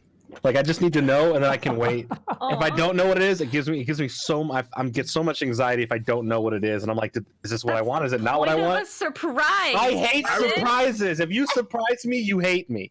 Yeah, I don't like that shit either. I remember Star Fox 64. So this fucking kid, this rich kid who I went to school with, his name was Reed. I'll never forget him. He had a sister named Ricky. And his dad owned a car dealership, like a Lexus dealership. So they had like mad money. course. And Reed was like, a dealership. Reed was like, "Yo, I got Star Fox 64. Did you?" And I was like, "No." I was like, "Maybe I'll get it as a gift." And because I think when did that come out? Around June. That sounds right. Sure, yeah. So my birthday's in July. So he was like, "Well, look for a big box. It's double the size of an N64 box." And I was like, "Okay." So I'm thinking that it's twice as tall because of the rumble pack. So I'm looking at the gifts and I'm like, there's not fucking Star Fox 64 here. I'm gonna burn this house down and kill my parents while they're asleep. Whoa. Rational. I mean, not really. Obviously, that was a joke. But yeah, he didn't fucking tell me that it was twice as wide, not tall. So then I ended up getting Star Fox 64, and I had the rumble pack. So everyone lived. It was a good day. Yeah, but you guys don't like Rumble, so. I never said that. I've said that. I hate Rumble. I'm a Rumble fan. Okay. Not me. Rumble's play- great in Animal Crossing. I It's really only good. play on my Switch Lite because I love handheld systems, and I love the fact that there's no. I can't stand it. See, How do you told you a catch lot of fish? people don't like Rumble. How do you catch fish? You just see it when the thing goes under the water. It's just A it's a little battery more. thing to me. It's easier to What if you blink? My thing is, when I sit down, I feel like I sit down a game in like 10-hour chunks. I don't know why that's like my magic number. It's like if I'm sitting down all day. And I feel like if I have vibration on, the run controller's dead way faster and annoying. I will say it's a new thing that's weird. I mean, it's not new. It's other games have done it, but like for on a PlayStation, with the controller has the speaker in the controller. So all of Call of Duty so far with the remastered campaign, anytime someone talks who's talking through a walkie-talkie or a radio who's not right next to you comes through the controller, and it's really weird to hear the voices. Can you even come out of the understand controller. it? You can you can turn it off in the options, but it's like, okay, I forgot that was on. It scared me. I was like, whoa, why is this talking to me? Well, It's the whole conversation. When I was playing through it, I had a glitch where it didn't understand how far away I was, so it was doing it no matter what. So there'd be dudes right in front of me, and their lips are moving, and they're coming out of my speaker with the walkie-talkie filter over it. So Yes. like, you should go into the next room. It's like, motherfucker, I'm right here. What are you doing? Let's go over to some of these super chats real quick, and we got to go on to some of the other topics because we went a little long on the Mario stuff because Mario Sunshine. It's important. So It's important to know that people can be wrong in saying Mario Sunshine is terrible. No, they can't. They just were. I will. You know what? I told people I would play it later this year, and I would make a hate video that'd playing be through it. interesting. that'd be So good. I will play it, and I'll sit there and be like, "This motherfucking game, I hate you still." Yeah, you can Stream it. I'm Yoshi. I want you to eat for- watermelon. How about this for charity? You stream Super Mario Banjo. Sunshine. You got to call it. I will raise so much money for charity. They'll put a statue of me. It's going to be called the Let's do Let's it. Hate series instead of Let's Play. You should do it, Nate. You should do an entire playthrough of Sunshine, post it on the channel, and just do like the donation thing next to it as you play through it. And Yeah. the whole video is going to be me sitting there saying, "Well, look, I should have landed on this box, but the game just said, hey, fuck you, you fell Or through it because I'm Mario Sunshine." Or maybe they actually do work to it, and you play it, and you realize you're wrong the whole time. But if Can't they wait did to see work that to it, then happen. it is not the Sunshine that I played on the GameCube. It's a different Sunshine. But maybe So I'm not Sunshine wrong was because it'd be a always new there. version. But you'll have to kind of circle back and be like, Sunshine. I'm about to say Mario Sunshine is good. Yeah, I'm not Those gonna worry words will about be in that your happening. sentence. a lot of work would have to be done to it, huh, Nate? Yeah, at that point, it may as well just be a brand new game. Or they just call it Mario Sunshine. That way, you have to say Mario Sunshine's good. You know what? When the game comes out, I'll give it a try. And if Okay. I hate it like I did back in the early 2000s, I will say, nope, not playing this again. Just be Okay. wrong again. You know what, friend, I'm going to gift you a whole bunch of Sonic games. Sweet. Free games. I don't have to I stream want to know them why you all. don't like Sonic. Just get him the old Sonic Mega Plus collection from back in the day on like the PS2 or something. Really glad I didn't get that back in the day, and I got the Battle 2. Got that one. It's in my child garden. Midicus says high quality Paper Mario or Mario RPG by Square. Mario RPG. Mario RPG. Mario RPG. Most people would like to see Mario RPG, yeah. Frankie says, I love you all. John, check DMs for game-breaking Animal Crossing bug. Apparently, there is an Animal Crossing bug that's been discovered on Twitter that has, if you have all 8 profiles in use on your Switch on Animal Crossing, you cannot do certain activities online. It will actually crash the game. Yes. You have 8 people sharing a Switch? Or at least 8 profiles Jeez. that are on there. So if you're trying to Interesting. multi-box, if you're trying to dupe items or trade stuff around, Can't dupe Yeah. anymore. for the 4 people in the world, this applies to. Retro- Yeah, that's interesting. Retro Game Wolf. breaking, boys. Retro Wolf says, John, for the GameCube collection, be on the lookout for Tube Slider, City Racer, and Rally Championship. Prices skyrocketing on those 3 games. Getting anything right now is tough because ship time is much higher now than it was before. So I had some games I was looking at, but like most of them are like, it'll get to you in May at some point. So I probably won't have another GameCube update until like end of May at this rate. Then we have Share Love saying Animal Crossing is now my life. There we go. Cedric says people that quit after the first win in Smash Bros. Ultimate Online and don't give the best 2 out of 3 matches are fake weebs that believe dub anime is better than sub anime. Thanks for the content. That is He's actually right about all that. There we go. People are frauds though. I can't stand that, you know. Hey man, if you can't beat them, join them. You know what I'm saying though? People are frauds. Like they gotta finish your sets, guys, because I know a lot of you guys are doing this crap in the chat too. Finish your if you play a game, I do it. like finish the set. Best 2 out of 3. Like if you lose, play another game. If you lose again, then bounce. But if you lose once or if you get one win, don't just leave. Like don't be a fraud. It's so horrible. Says Spawnwave, how about a tech wave video programming your own amiibo with RFID tags? Got myself a 10-pack for $10 from Amazon. Young then says, yo, got some dollars for your Patreon. That's in the OJ voice. Like the dollars for your pocket. Dollars for your pocket. Juice Man Vaughn says, y'all can keep Final Fantasy VII Remake. $5.29 is when I'm really gonna be feeling it. That's for Xenoblade coming out. looking forward to that one too. That's gonna be great. I guess I'll play that game on that day now. The other game. OJ, you said you're not looking forward to that one? I'm huh? not looking forward to it that much. It doesn't look that great. Oh, yeah. We'll see when it comes out. Right. I'm probably not gonna buy it. Oh, I definitely am. you played it on the 3DS though, Sean, didn't you? Yeah, I played it on 3DS and the Wii. Like I like Xenoblade. I don't know. I think I'll be honest. The combat is it's not for me. You don't want to play Love it. the extra add-on content that connects this game to the future games? I mean, I could just watch OJ's video on it and explaining it, and then get all the. It could be the last game that comes out this year. You should definitely try it. What else are you gonna play this year? I got a whole game House full of games. shit. Don't worry. I'll make 15 parts of it and split it up. Sell it $60 a pop. Let's do it, baby. Let's go. Oh man. They have Nick says, let's talk about Nate's Mario Galaxy RGT thumbnail. Good thumbnail. Magical. That was good. It was good. That was I liked good. it. That was Evan. Evan does all the thumbnails. Oh, all but the last one. That thumbnail had me dying. My mom said, "Who's that?" Mario. I was like, "It's the greatest YouTuber ever, Mom." RGT. Cigarette. Yeah. Then we have Justin Maverick says, for console gamers like myself who don't have an expensive gaming PC, do you think there's a chance that Steam can be integrated into the Series X? Also, Final Fantasy IX is better than Final Fantasy VII. Probably not, because Microsoft wants to close that thing off and make money. But Game Pass will be, and I think they'll offer like 3 months free of Game Pass when the Series X comes out. Game Pass is one of the greatest deals in game. we haven't hit our quota. That check stopped showing up, Jordan. Be quiet. Yeah, I know. Let me make a phone call. We'll talk about it again. It is Ethan R's birthday, so happy birthday to Ethan R. Happy birthday. Matt M says, great to have a fellow Aussie in the panel. Keep up the good work, MVG. Is Nate keen to try out Summer in Mara when it comes out? Looks fantastic. Yes. Okay, very good. Yeah.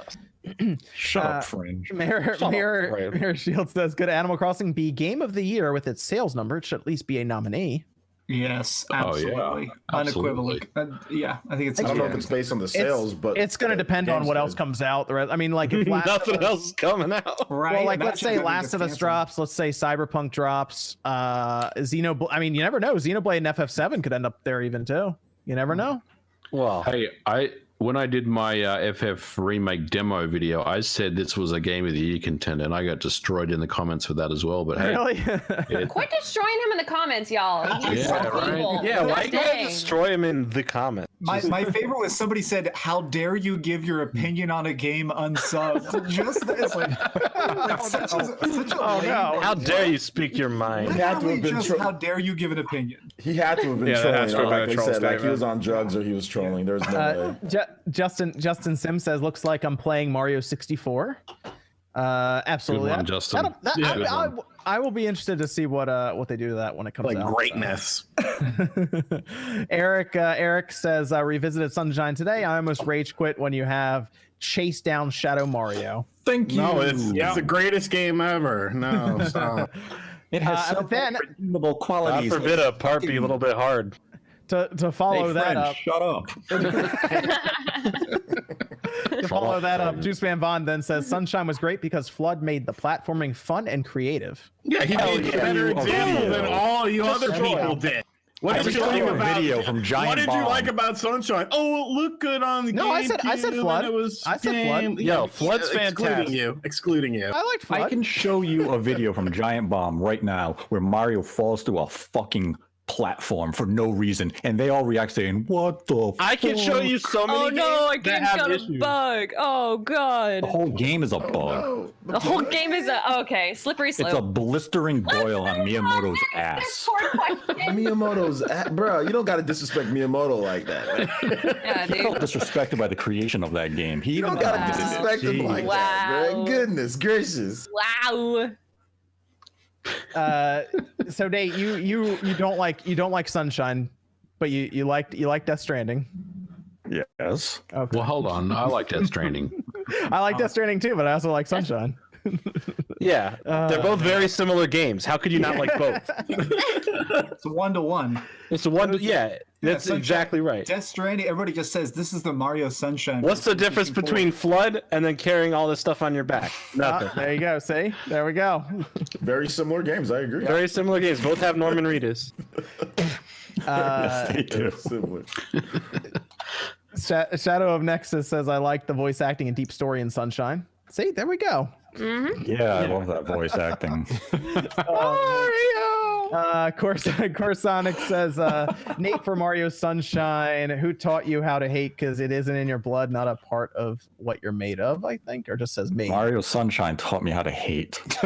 Wow. I was a happy-go-lucky kid, and then I saw that commercial of cleaning's fun, wash your hands, pick up trash, this is Magic Land. And I was like, I don't Does like that this life now anymore. apply? It applies now, though, perfectly, doesn't it? Yeah, well, it's about 20 years too late. So Nate's- you're saying Sunshine aged It better? was 20 years too early. Nate spits on an entire world that didn't prepare him to hate Oh, something as much man. as Mario Sunshine. Mario Sunshine, as soon as I saw that commercial, I was like, this game's going to suck. Then I got the game, and it confirmed my fears. Listen, I know you got a lot. You're Nate to hate, but I guarantee you saw a trailer like, oh wow, new Mario game. You didn't hate it until you actually played it and decided I can't destroy all these boxes. I hate this game. I gave that game I can't get them all on the gave the roller game coaster missions. college Stink. try. So here's what I need to see. Never I need to clicked. see. And you know what else sucks about Sunshine? Those characters, the pinata things, whatever the hell they're called. listen, Listen, a lot of those things. I think- They're blobs with a Nate skirt. wants it. They I are the think- best characters. Like, they're fantastic. I think we need to see Nate play There's the Sunshine. one. Clean Still as talking about Sunshine. I Can we think- just move? Can we We have so many more topics. Sunshine hurt him as a kid. Nate, clean is better than dirty. Nate, would you rather Dirty's better than play- clean? Nate, would you rather play Mario Sunshine or The Quiet Man?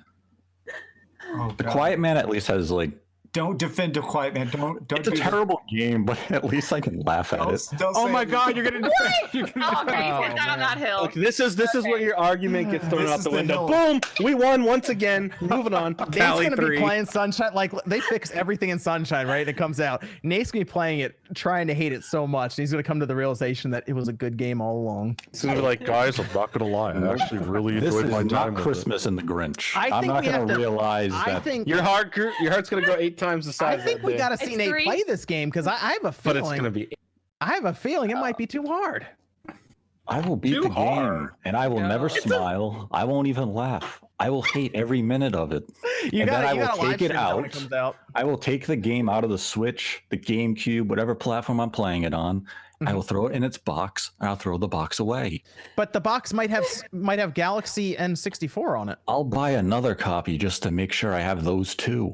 I'll then go to you would- but then you Nintendo would- and wait, request hold they on. delete Sunshine off my John is game poking card. the bear so hard right now, and I can't take it. Normally, you're the one moving on, but you keep going back. I don't know. We It's the got to the best point thing where ever. Nate hates Sunshine so much he threw Galaxy N64 in the trash. And those are two of the best games ever made. And there's Sunshine, just bringing shadow over a otherwise bright collection. Hector says all Nintendo has is nostalgia. Please move on and give us something new. Hardware like Alienware UFO. That's how you make a handheld with more power. Oh God. There we go. Wow. Like, That's a wait. joke. That was a very loaded comment. Yeah. Good troll there, buddy. Great A, Mark. I like to imagine that was sarcasm. So Well, there's no Kappa emotes, so you never know. Dude, it's 2020. Don't assume anything. Ziljan says RGT, watch that Boneyard match now. Oh, I did. I was watching it while we were doing the show. Okay. Barbara says, hate to agree with Nate, but Link to the Past is my favorite. No, that's the correct opinion. Now. Listen, all Zelda games are apples and oranges, dude. They're so different. You can. I you're mean, not a link to the past and a link between worlds aren't that different. Majora's Mask, well, Majora's Mask, makes- and Ocarina of Time aren't that different. The Phantom Hourglass Spirit Tracks. I mean, you Majora's know, Mask and Ocarina of Yes Time and no. are But completely different. you have totally different factors and elements to those games. Yeah, not I'm really. saying Okay, each- okay. Twilight Factors, Princess, elements. Twilight Princess, and Ocarina. Yeah, those are more similar. But Majora's Mask Yes is a and no. weirdo Zelda. Like, Yeah, I Yeah. don't really care. Let's move over here. That's my sunshine of Zeldas. Ooh, you're gonna get a lot of hate for that. Wait, which one is? Majora's Mask is my sunshine of. All right, Yeah, we're not getting to that. yeah. The Majora's Mask hate because that's a Careful, Good game. you might get some threats. I don't tonight. hate it. It's just too. It doesn't feel right to me. It just feels weird. why? Oh, weird. I don't like timers in my video games. That's fair. I About don't like Pikmin. timers. I either. don't. I've never gotten into Pikmin. Yeah. I don't like Pikmin. I don't like timers at all. I agree. I don't like. I think Pikmin's Pikmin's trash. cute, but I don't want to play it. It's just daycare. That's all it is. Yeah. I like What the hell Majora's type of takes are these? I like Majora's The Mask only because, takes that matter. Oh, I think Majora's Mask has a cool story. It's I very think the story's dark. better. Yeah, Has a Yeah. scary I like moon. that. It's very un-Zelda-ish and how dark. I like that idea that it was basically thing- always Doom pretty much all around you. yeah. The thing about Majora's though is it definitely was very punishing. If you missed a certain element, you had to redo it all over. I know that pissed a lot of people off. Last of play Phantom Hourglass. Us. Last of Us 2 has been delayed indefinitely, is announced on Twitter. Sony and then Naughty Dog came out and said that they don't have even a release date in mind. So Hey, don't Last forget of about Us Iron 2 Man VR. Okay, I honestly forgot Iron Man VR was a thing until they delayed it. So I forgot about that. I'll never forget. I And will. then I'll call it right now. I'll call it right now. Last of Us 2 is a PS5 launch game. I thought about them releasing it even a month before the PS5 and then releasing a patch that basically goes to the PS5 day one, and it just makes The Last of Us basically a PS5 game essentially. That way they get the PS4 sales and then they just immediately turn it around and they get the PS5. That makes sense, sales as yeah. well. And they can still sell the same disc because you just pop it in and it pulls whatever they need for it. Much like they were still selling Halo 2 back when the 360 dropped because it was immediately backwards compatible with it. You can just put the disc in. So that would make some sense to do that. I think you're right though. I think that's going to be Sony's holiday title. It's got to be. I think this is very indefinitely telling. delayed with no release date. Here's the interesting thing. Jason Schreier posted underneath of that the biggest thing that he had heard was that it was for economical reasons, not because the game isn't ready. So the game is apparently ready to go. No. Quote unquote. It's Quote, unquote. close enough to done. There's final bugs that they do have to address, and it's the logistical and economic issues that are preventing them from launching it. Because Neil Druckmann did an interview yesterday where he said they are investigating the possibility of doing a digital only launch, but they are kind of against it because not everyone has good internet around the world to allow them to download the game. So it's not something they really want to go through. They want to have it launch same day, same time at retail for everyone across the world. And it's economical because everyone is losing their jobs. Nobody has $60 to buy a luxury item like a video. Right. You know, like I part of me wonders if, because when the press release hit, I got the sense that this was, I mean, it's not hard to deduce that this was a Sony decision. This was not a Naughty Dog decision, right? I mean, they didn't seem incredibly happy about the situation, but I do wonder if it's because of, you know, social distancing, or if it's because, you know, releasing a game right now about a worldwide plague while there's a worldwide pandemic might hit a little too close to home for some people. I think it's all of it, honestly. I think it's the whole kit and caboodle. Yeah, it's a combination of factors. It's interesting though because, never mind. I mean, at this point, shouldn't I mean, wouldn't you think Final Fantasy VII that wouldn't sell that well the next week? Well, here I think done though. That's already been done. That's why they're like, you know, whatever. Let's just get it out there. We can't delay this game anymore. I was gonna. Everyone wants right now. If they delay this game, people will lose their shit. They need something to like. Animal Crossing is great for this time, but this is Final Fantasy VII is the big game to release right now when you have nothing to do. It's gonna. Honestly, when it drops here in a couple days, I think it's gonna take over the internet for a full month. I think there's gonna be like memes. But it's gonna be the game for a month. But on the 29th, there's still other games coming out. Mm-hmm. Like Xenoblade's still coming out. Well, yeah, but there's a difference between a Nintendo game and a Sony game, and is that Nintendo finishes games 3 months ahead of time, and they sit on it until they release it at a proper time in their schedule. Whereas The Last of Us was still a game in active development.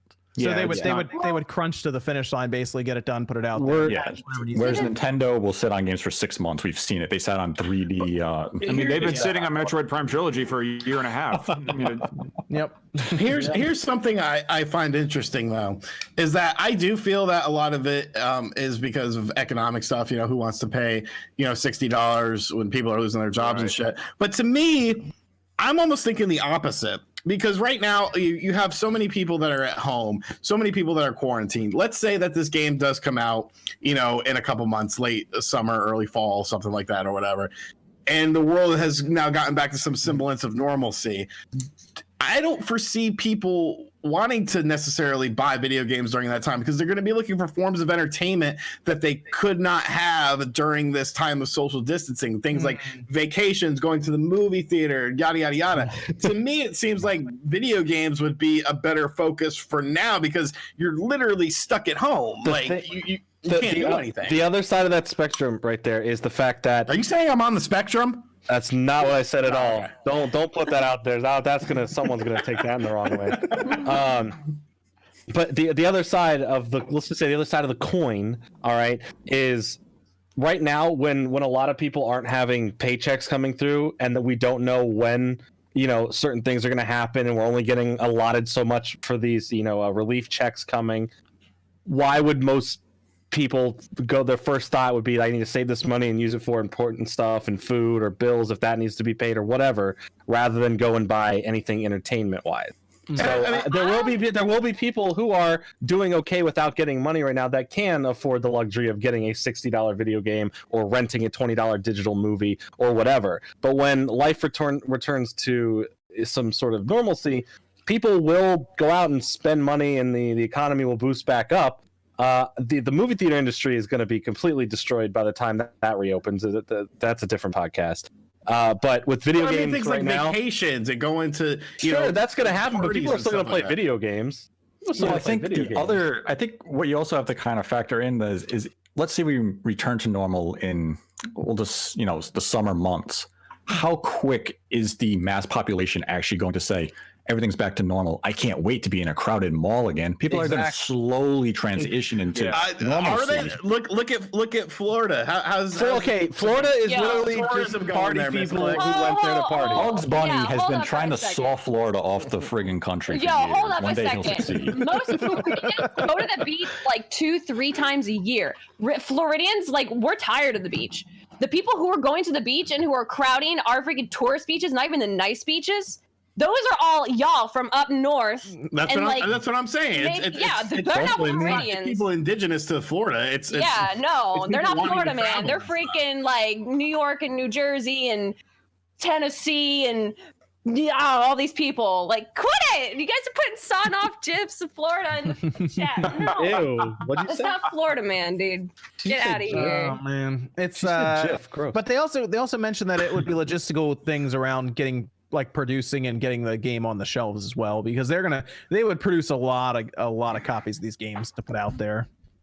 Don't you think in the long run, right? I feel like it's cool that they're saying we understand people are going through a hard time, but at the same time, it's also kind of convenient for them. If they have these things that they still need to solve, this is kind of the most humanitarian way to be we weren't really ready for launch anyway, so we're just gonna. I think the game itself, you're right, will be better anyway because they won't they won't even have to crunch that 5/29 deadline or anything. I think that's a good point, Miss Click. They convenient. They delayed the game 3 weeks ago. Don't forget, right? Right. Yes. And then they delayed it again before that, didn't they? I think there's something else. I think there is something else. Yeah, go ahead, MG. This game's been in development hell, and Nate and I kind of talked about it on his podcast this week. But when we've got a pandemic like this, and literally all offices are closed around the world, then most of these big companies are struggling to manage, doing capacity work that they normally would if everyone was in the office. So right now you've got all your workers working from home remote, and developers got to hook up to dev kits, and you've got artists trying to get their graphics done. You got QA people trying to test their code. This is very, very difficult for these big companies to pivot to something like a 100% remote environment. And I think ultimately this is causing the original date of May really just to not be feasible anymore. And I think it is part, economic, absolutely, but it's also a realization that we don't think that we can get this game out based on the situation we're in right now. There's just no way. So we have to push the date.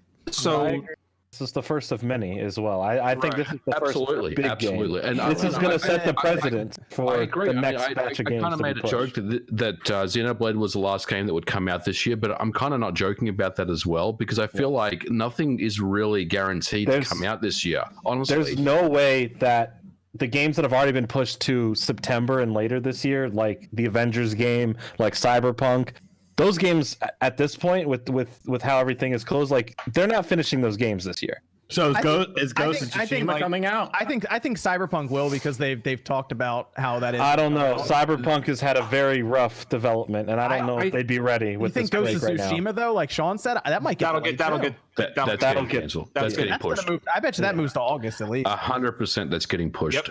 I think next week we'll hear about it. Oh, that's what I was about to get into now. Now that all this stuff's getting shuffled and moved, do you think the PS5 and the Series X? No. I think one of them falls out of 2020. One of them will.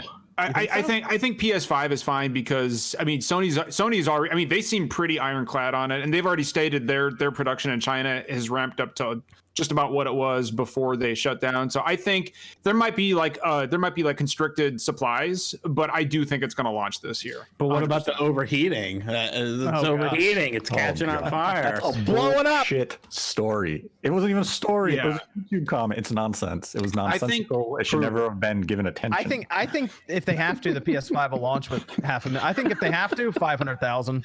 They'll launch with 500,000 rather than the million. They're gonna launch with something. It may not be. So make sure you pre-order it whenever they announce pre-orders. I actually don't agree with that. I think that the PS5 is going to get pushed because they don't have anything to show with it. I think the Series X will have backward compatibility. It will have Game Pass, and it will have upscale. Halo Infinite. Say Halo Infinite. It probably won't have Halo Infinite this year. I think that's another thing. I think that's enough. If they drop the Series X and say, "Hey, you get Game Pass 3 months for free," and we've got some amazing games coming out early next year, I think that's enough for them to launch it. Mm-hmm. So we need Sony to have an event soon to even let us know. I mean, they keep saying 2020. That's fine, but like we need that event. Show us the box. Show us the box. I don't think they want to do the event right now, like right this second. I think they're going to wait a little bit longer for it. They're going to wait till June.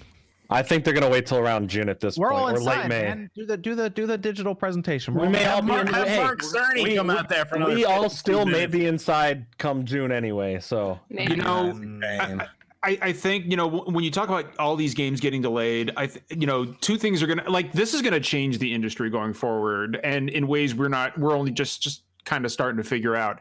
And I think there's going to be a good thing that comes from this and a bad thing. The good thing is that I think a lot of these big developers are going to realize that development from home, while it's not going to replace coming to the office, it works, and it will allow a lot of opportunities to very talented, smart individuals who are disabled, who may not be able to leave the house, and give them real opportunities and real shots at actually getting into games development. On the flip side, I think this is going to make a lot of big developers realize, hey, it will be easier to make people crunch if they're sitting at home in their pajamas working on games than it is if so I think it's a double-edged sword.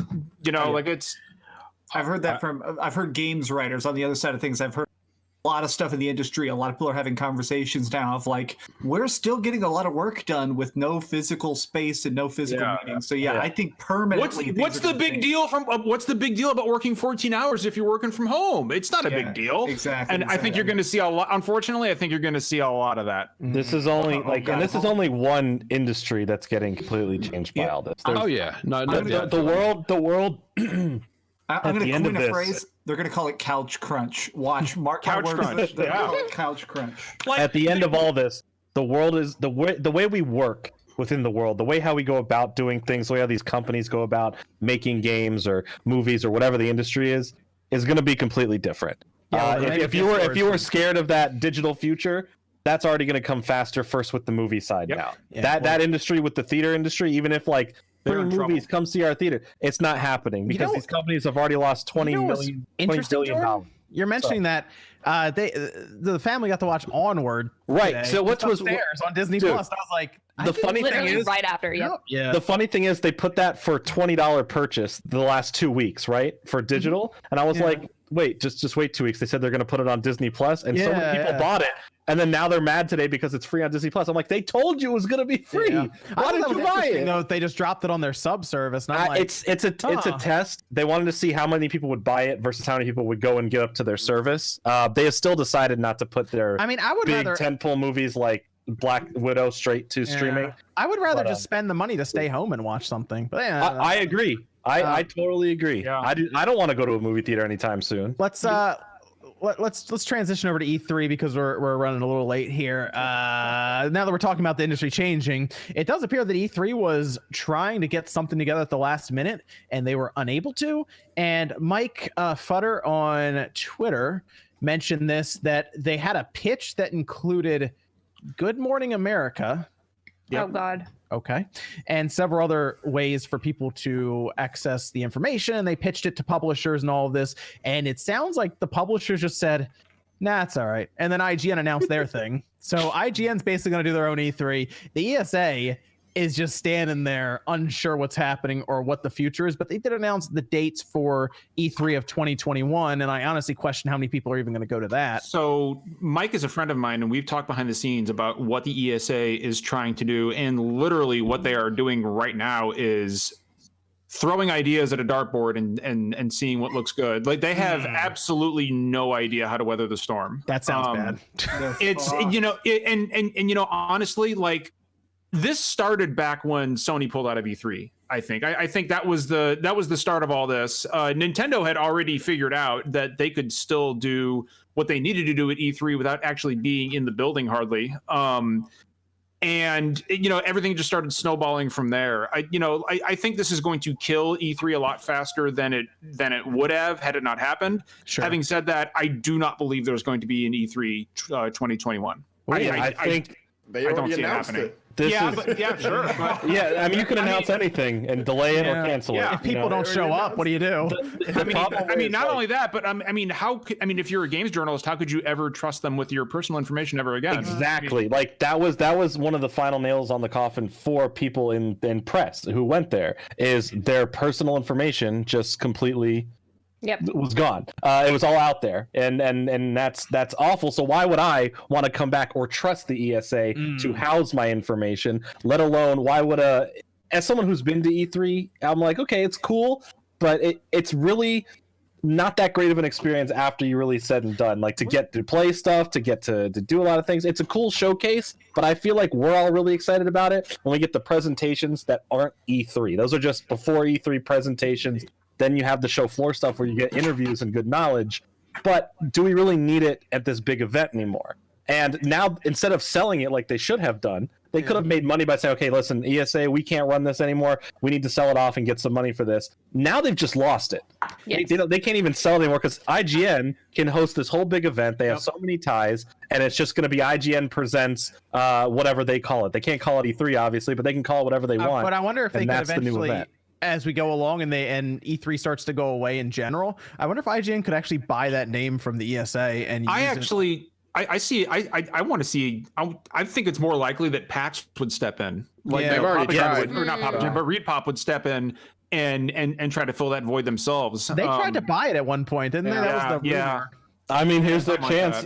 Here's a chance if ESA wants to make a quick deal. Yeah, I mean, it's weird because the E3 made them a ton of money, and they're about to lose it in like 1 year. It's just gone. Yep. I also think it's likely that Jeff Keighley steps in and tries to do something for himself as well. And that's really what I think is the most interesting. Like, who cares about I don't care about E3. I haven't cared about E3 for years. What I would like to see is a bunch of different outlets compete with their own different E3 style presentations and then see what comes out on top. Well, I mean, Jeff Keighley knows what he's doing and obviously is very in tune with the community. I think he'd be much better at running an E3 type show.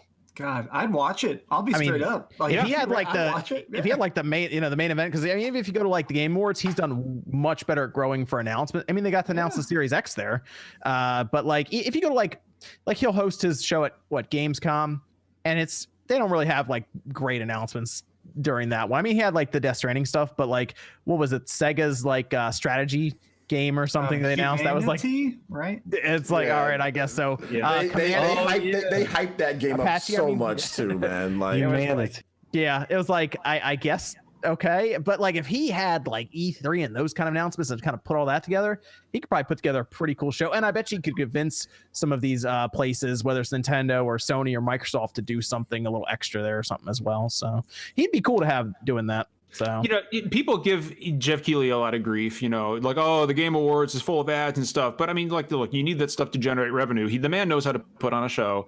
He's probably one of the most powerful individuals in the industry. And if anybody could actually step in to fill the void left by E3. I think it's probably Jeff Keighley. I could even see him buying the rights to the name and just saying, "Okay, here's E3." You know, Jeff Keighley presents E3. Yeah. I've definitely done my fair share of clowning on Keighley for this or that, but ultimately Keighley has done a good job turning around the Game Awards into something pretty good. I mean, I still have some issues with the show. But like him as a person, he's done a great job being transparent about stuff. Man, I don't want to bring up the whole Death Stranding debate again. Like meme on him for the whole but as a person, I've met him in person once, and he was a really nice person to talk to. He was down to earth. He wasn't about there's no ego on him, which I like. Like he just is like, I like games and I want to talk about them. Yeah, and that was cool. Yeah, and he obviously is legitimately playing them and all this, so it's not like he's like I'd be shocked if anyone on the board of the ESA who is doing all that stuff actually plays a video game. I actually met. I was at the Washington Post a couple months ago with Steven Spahn, and I met who actually the CEO of the ESA. I didn't realize who it was until he actually handed me his business card, and he plays 0 games. He's not a gamer whatsoever. But the way you see them handle this stuff, it kind of makes you that's why I'm thinking that's because you see how they handle some of this stuff, and you're like, it doesn't really feel like people who understand the gaming community for that. I mean, Nate seemed to be a bit shocked by that statement. Nate, am I off on that? Which one? The IGN statement? No. The people on the board of the ESA, like the suits there playing games. Yeah, because they're just business people. They're looking for a way to make money, and that's. I mean, he named Hip Hop Gamer as an ambassador to their brand. That showed how tone deaf they were. I mean, like Jeff Keighley was like talking about like parts of the end of the game for Half-Life Alyx on Twitter with people, and I'm like, oh yeah, okay, he played through it. He knows what he's doing there. Well, and that's why the idea of Jeff Keighley or like a Greg Miller or somebody who actually plays games and understands the industry, kind of picking up that torch and running with it, excites me a lot more than a corporate board of suits at the ESA. Like somebody who actually understands and knows the industry, running the biggest games presentation of the year. Yeah, I'm on board with that. I want to see at least what it looks like. Yep. Like the thing with E3 is always weird to me is they never got together with streamers. Like we were getting struck down by Ubisoft at one point because they didn't have that all figured out. It's like, why didn't you guys Ubisoft. But like, just screw them, John. Say it like you mean it. Screw, dude. They're 2 years in a row. Yeah, 2 years. Screw Ubisoft. I'm not man. touching Ubisoft this year. Yeah, but, I'm never gonna cover they're trash. Sorry. But like Jeff Keighley on Twitch did like co-streaming with people, and he let their viewers vote and all this stuff. Like that's a cool idea, Which but was the ESA doesn't know what anything with streaming is, and it's like, all right, right. I don't know. We'll see what happens with E3, but I honestly think we may have seen our last E3 last year. So, well, we'll see. At least IGN is trying to do something, so we'll have something, I guess, in June to look forward to. So. Should hopefully be. And of course, I mean, Nintendo's going to do a spotlight, and they're going to do a treehouse. Life will go on for Nintendo. I think E3 week this year is going to be really, really good, and it's just going to further illuminate the fact that E3 is so irrelevant that what's really funny no one cares anymore. What's going to come out of all of this is all these companies are going to save tens of millions of dollars. Right? I think they're going to realize it's a lot of we see the correlation with brick and mortar stores to things like Amazon and online shopping. But I do have a question. I hear a lot of industry people talk about how E3 is a very important week for them because they have appointments. The one-on-ones, with publishers or developers or indie studios. I've heard that a lot. The developers, the publishers always talk about how it's a big shame that E3 isn't on this year because the face-to-face meetings that they would normally have to get contracts signed and potentially indie developers, showing new games and stuff like that. All that stuff is gone. So what do you offer those people in exchange for something like E3 in order to get their business done? Because E3 is a very important week to a lot of industry folks. That's the problem where the ESA can't really even solve that on their own. That's an issue that the industry itself has to solve. It's something where the publishers and developers, they have to figure out another means of contact, because you would have had GDC. So even if E3 didn't happen, you at least would have had GDC. GDC didn't happen. Now you're losing E3. And that almost comes back to even the economic point where Naughty Dog and Sony were looking at for The Last of Us 2. The economic impacts this is going to have on the industry as a whole and even other industries is yet to be seen. As a lot of publishers already said, we missed meetings with possibly the next up-and-coming indie studio. Their release may not happen now. They're not going to get funding. And E3 would have played that role of, we could be missing out on the next Untitled Goose Game this year because that developer did not meet with the publisher in June. That's so true. I guess at that point, it's like, what do we do exactly to replace that organized system? Because if that's what we're looking at E3, it's more of the fact of it's just an organized week. Everybody can come together. Got to get and meet. So what do we do to replace that? Well, I mean, exactly. You do like I don't know, like a GDC style thing where it's literally just for the industry and nobody else. I think that I agree. I think PAX is not the right format. PAX is a fan event. It's not an industry But I mean, like event. the right? companies that But the the company that runs organizers PAX might be able to manage it. have somebody come in and be like, Right. yeah, let's organize this. These With companies funding. pay X amount of money so we can set up the venue and all this stuff. E3 got so much worse when they opened it up to the public. And I'm sorry if you were part of the public and you were like, hey, I get to go to E3. I don't even now, think it's the great. public enjoys it as much as they like. I think they go there thinking it's gonna be amazing.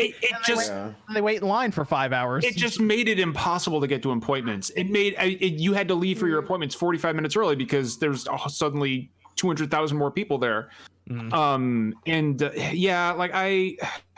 It's got to be a GDC type deal or something that is exclusive to the industry and members of the press, and that's it. Because I agree, these FaceTime with these, especially the smaller developers, is extremely important. That's why I'm really glad that Nintendo finally dropped a Direct on the 26th, because I mean a lot of these smaller developers have already paid.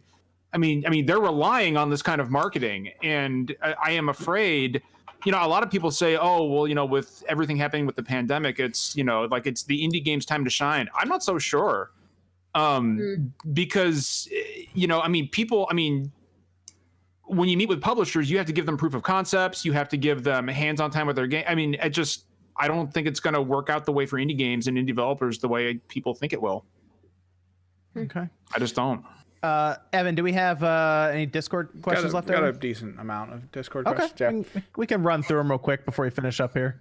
All right. So we've been making fun of. Actually, real quick, Evan. Let me just get the Streamlabs stuff real quick. Ibrahim Gunner donated 25. Said, "I hope everyone is staying safe and take this opportunity to play video games. Also, great to see Brian Altano back with the SpawnCast. Oh wait, that's MVG." Hey, Got him. Jeff Burns donated $1.99. Said, "I did that same Christmas gift thing Jordan did when I wanted a GBA. My dad caught me and returned the GBA and had to wait till my birthday to get it." Oh man, That's a good lesson. I would Man. have. That would have happened to me. Ooh. I wouldn't be living anymore. I would have left. I would have ran away from home. Disowned it right there. for 30 whole minutes. Okay, no one do that. All right, go ahead, Evan. You want to hit some Discord All right, so we got it. So we've been making fun of the Xbox VCR version for a while, but this guy's saying because he doesn't have Rightfully 4K, because he doesn't have 4K HDR TV, he doesn't really notice the difference. But like spec wise, what would be the major difference if like you don't have all the high end stuff for the VCR? From what we've seen, a lot of it's frame rate. So like Anthem, for just as an example, it's not a good game, but Anthem on the VCR runs in the teens at times in terms of frame rate. and And that's at 1080p without HDR and HDR. oh no, that game runs at 720p. Ooh. It's pretty low. It's between 720 and 900. I think it's dynamic. And yeah, so frame rate is the biggest thing. A lot of these games now come with like these like boost modes or whatever, where you can pick even between frame rate and resolution. Like Monster Hunter World is one that takes advantage of the X pretty well. So that's if you're not going to get resolution out of it, you'll get frame rate, and in some instances they'll even super sample like kind of down, so it'll have like a internal 4K image just putting out, but then it'll just drop to your 1080p screen. So overall, the X will just give you a better experience for the most part. Also, it's not even quieter, because the VCR, the one thing it really had is that it was quiet. So yeah. All right. What games are in your backlog that really don't have any business being in your backlog? Whether you just picked them up kind of as like a bundle, or games that you're really bad at but you want to play anyways. Sonic. That was a good question. A lot. Damn. a lot. Yeah, I mean, Steam sale. I mean, that's kind of already dangerous as it is. Borderlands 3 comes to mind. That's 3. Whoa. Missing out. Man. I'm gonna go with a random GameCube game because I don't know if I'll be able to get to it anytime soon. Let's go with Cell Damage. I've been buying what are the Altier Hearts? I can't remember. There's like a super rare RPG series on PlayStation 2. People have been telling me about them all the time lately. I found some and bought some of them, and I'm probably never going to get to them. There's a game that everybody likes. Sorry, Shadow of Mordor. That game's really good. It's I have 2 copies of the game. I forgot that I bought it, and I bought it again, and I'm like, and they're both brand new in my backlog. Nice. Jedi Fallen Order and Control. What? Fallen Order. Jedi Fallen Order is good. I haven't played it yet. Or The Outer Worlds. So I haven't played any of those. Outer Worlds hitting the Switch soon, so there you go. You can get it on the Switch Lite. Yeah, hell yeah. Or it's on Game Pass. I'm one of those people who just wants everything on Switch. So there you go. Fallen Order is good though. It's not terribly long. I think that was like a 15 or 20 hour game. Yeah, it's not very long. Yeah. Good game though. Good game. What's another question we got in the Discord, Evan?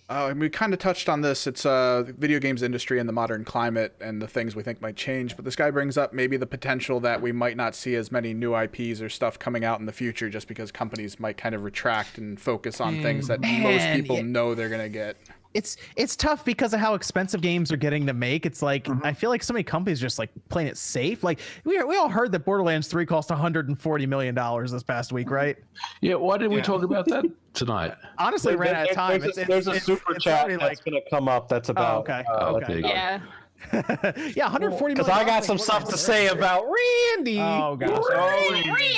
All right, we'll get to that then. Randy. I gotta get my Randy mug. Hold on. We'll get to that one. Evan, what's the next super chat? I guess the last one because we did kind of talk about this one. Any measures anyone's taking here for the mandatory or the suggested shut-in, I guess, or mandatory shut-ins? Any cool It's funny because like my life is it is just Sean's life. We're streamers. This is my life. YouTubers, yeah. Yeah, like And editors, like. You know what's changed? I have to do like 7 times more work now because everyone's home. They're like, let's just make more content.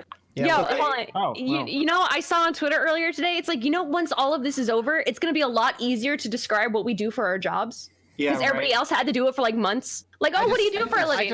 I work from home and I make videos. And I watch First Take and I just laugh. They're like, I look at the cheapest Logitech webcam. Oh my god, dude! And they're like, wait, you need a microphone too? I just been shouting at my webcam this whole time. Dude, I love Bob Wolf's tweet where he's like, all these like fancy TV hosts look like amateur YouTubers. Know how to turn tables. No, the worst part about all of it is that all my gyms are all closed. I know, right? So I can't go anywhere for that. So make a Ring Fit video. You have one. I'm not doing that. I'm working on a whole documentary about it. I've been cooking more. I have the real bad habit of I'm always cooking on so many videos. I have the terrible habit of people ask how I do so many reviews. I'm always gaming. I have to constantly. I game like 10 hours a day to get all this stuff done, and so I have a terrible habit of I just buy very instant food. But now that going to the store all the time frequently is probably not good for my health, I've actually been buying more raw ingredients and I've been trying to teach myself to cook stuff, and I'm so fucking bad at it. Just do what MVG does. Just get it delivered. Leave it on the door. Man. Leave it on the door. I've been doing that too. I got tacos. No, you can do that. Yeah, you can have like DoorDash even. You just have to pay for it all. You have to pay for everything, including tip, and then they just leave it. I've been trying to pay a lot of extra money. What's nice is around here at DoorDash they have like all like the smaller restaurants on there too. So I've been trying to buy some stuff from them if I can. Not like the Applebee's, but like the the smaller like DoorDash up front. The worst part of DoorDash right now is that I'm so addicted to it because since the stores aren't open, all the cooks and stuff are just standing there bored. So as soon as you put in an order, they just call it ready. It's just so bad. I'm like, I'm hungry. It's immediate. There's a taco. That was the last super chat, Evan. Yeah, that covers it. Apparently we need to get some sort of super chat here that talks about Randy. Apparently, for another 30-minute rant. Let's go. Oh gosh, no, we'll get through it fairly quick since we're into overtime now. Jacob Fisher says Nate hates Sunshine more than I hated Two Worlds. Oh yeah, Two Worlds. Avedon Smith says Final Fantasy VII Remake game of the year. There, I said it. Okay. Let him know, Ivy. Going That's a big. bold Ivy. statement. That's premature. Hey, we'll Is see. it? It sounded What's coming after it? I mean, Cyberpunk maybe, right? Yeah. Oh yeah, Cyberpunk. Cyberpunk. I don't really care about Cyberpunk, but I could see people. Propping that one. Yeah. Aiden Quinn says spawn cussing is a sign of the apocalypse. Please don't. What'd you say? No, I think they mean like when it happens, the world's ending. Like it's What'd over. you say? Ah. It's over. He said heck. He started off his recent said- videos like He said "No, heck. He said fudge. Sugar.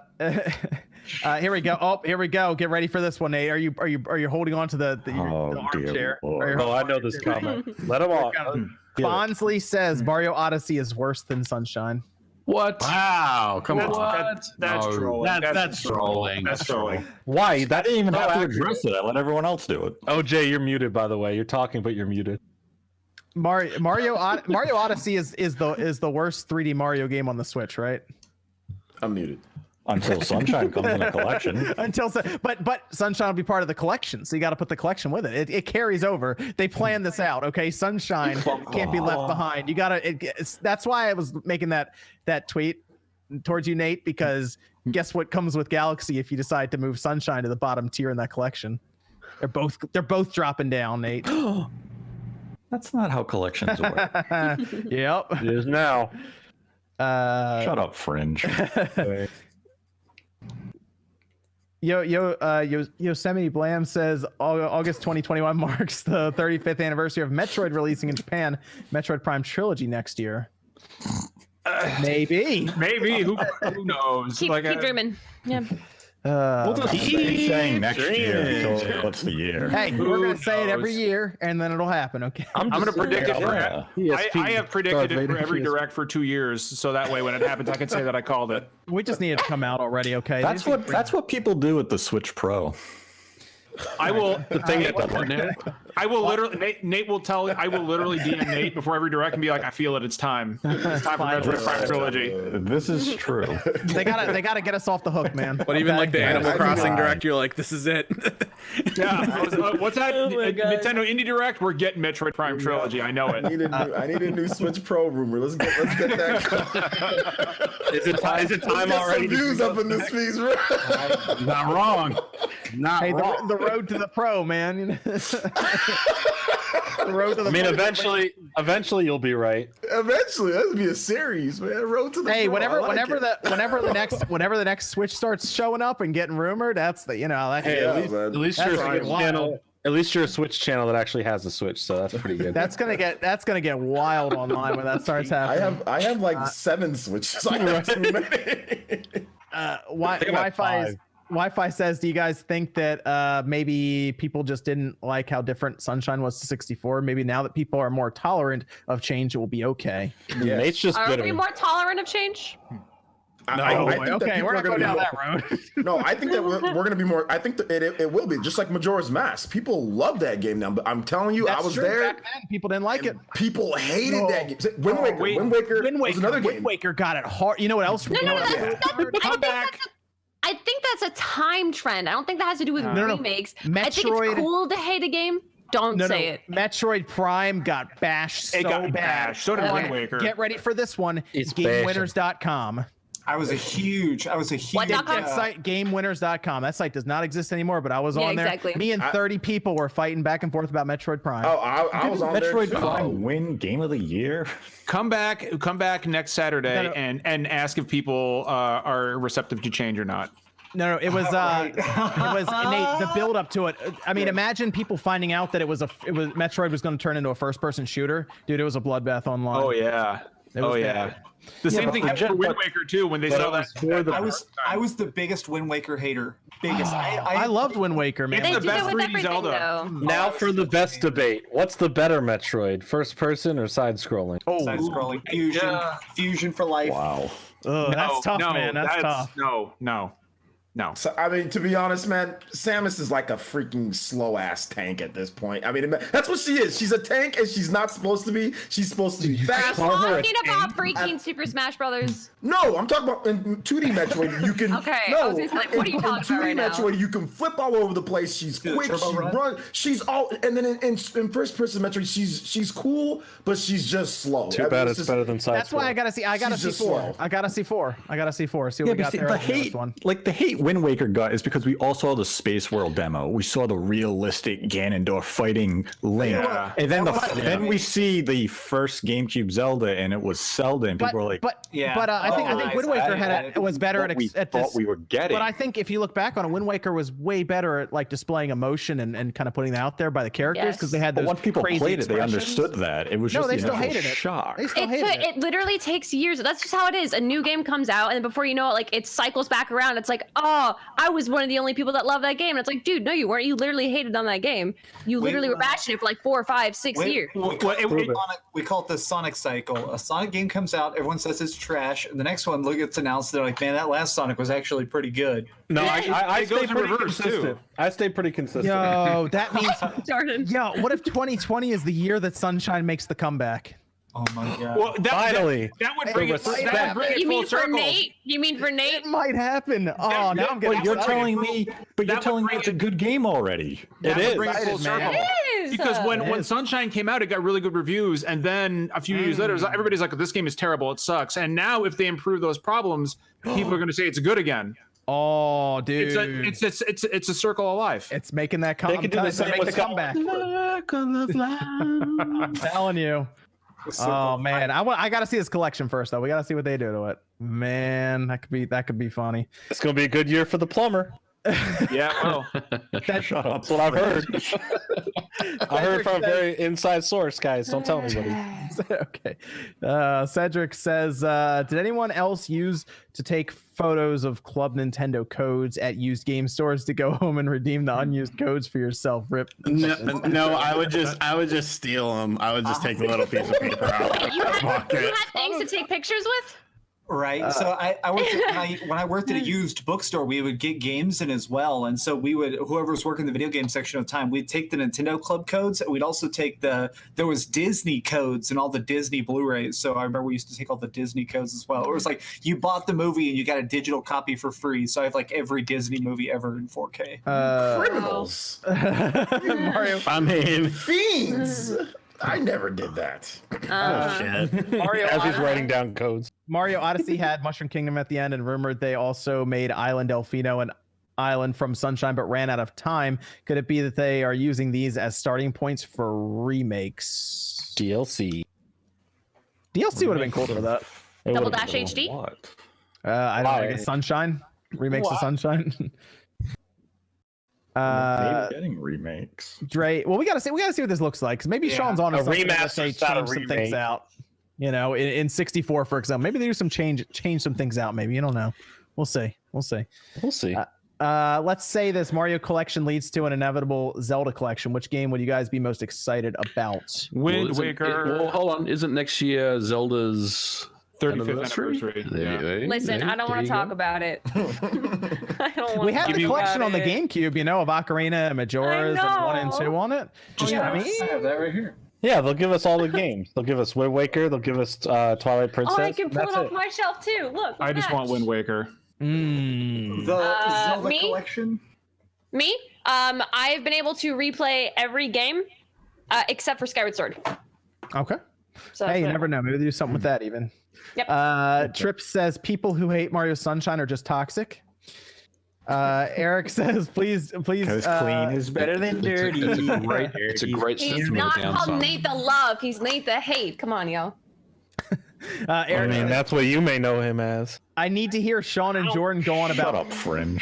I need to. He's a very loving guy in person. Eric needs to Oh. hear. Yes, I Eric needs am. to hear Jordan's opinion on Randy stiffing the Got my developers my for their Randy bonuses. my Randy Yo, Land Can we mug. make him full screen really quick? Randy. Let's hear it, Jordan. Go on, Okay. Eric. That's all I add to the conversation. Is Randy. Here's the thing, Randall. The problem is that you have been since I mean, we can go back into all the problems. I don't want to go and dig through every single problem, even all the recent ones for Borderlands 3. All right, but I don't understand how you could be this much of a two-faced person, my guy, in public. When you're at PAX and you're with like the fans of the game, you're like you put yourself up as this rock star, and you're like, I'm here, guys. This is crazy fun. We're here. Look, here's the director of the Borderlands movie. We're gonna have a great time at PAX. Borderlands 3. Thank you for the love. And then the people who are painstakingly making this beautiful game, because I like Borderlands 3 a heck of a lot. All right, it is not Borderlands 2, but Borderlands 3 still has its great moments. Story-wise, could have been a lot better, but gameplay-wise, fantastic, and the DLC is great. The team has worked hard, but they are being run by poor management, which are going to make sure that this company does not exist in the next couple years. I would be surprised if in 2 years we still hear that Gearbox is a studio. I wouldn't.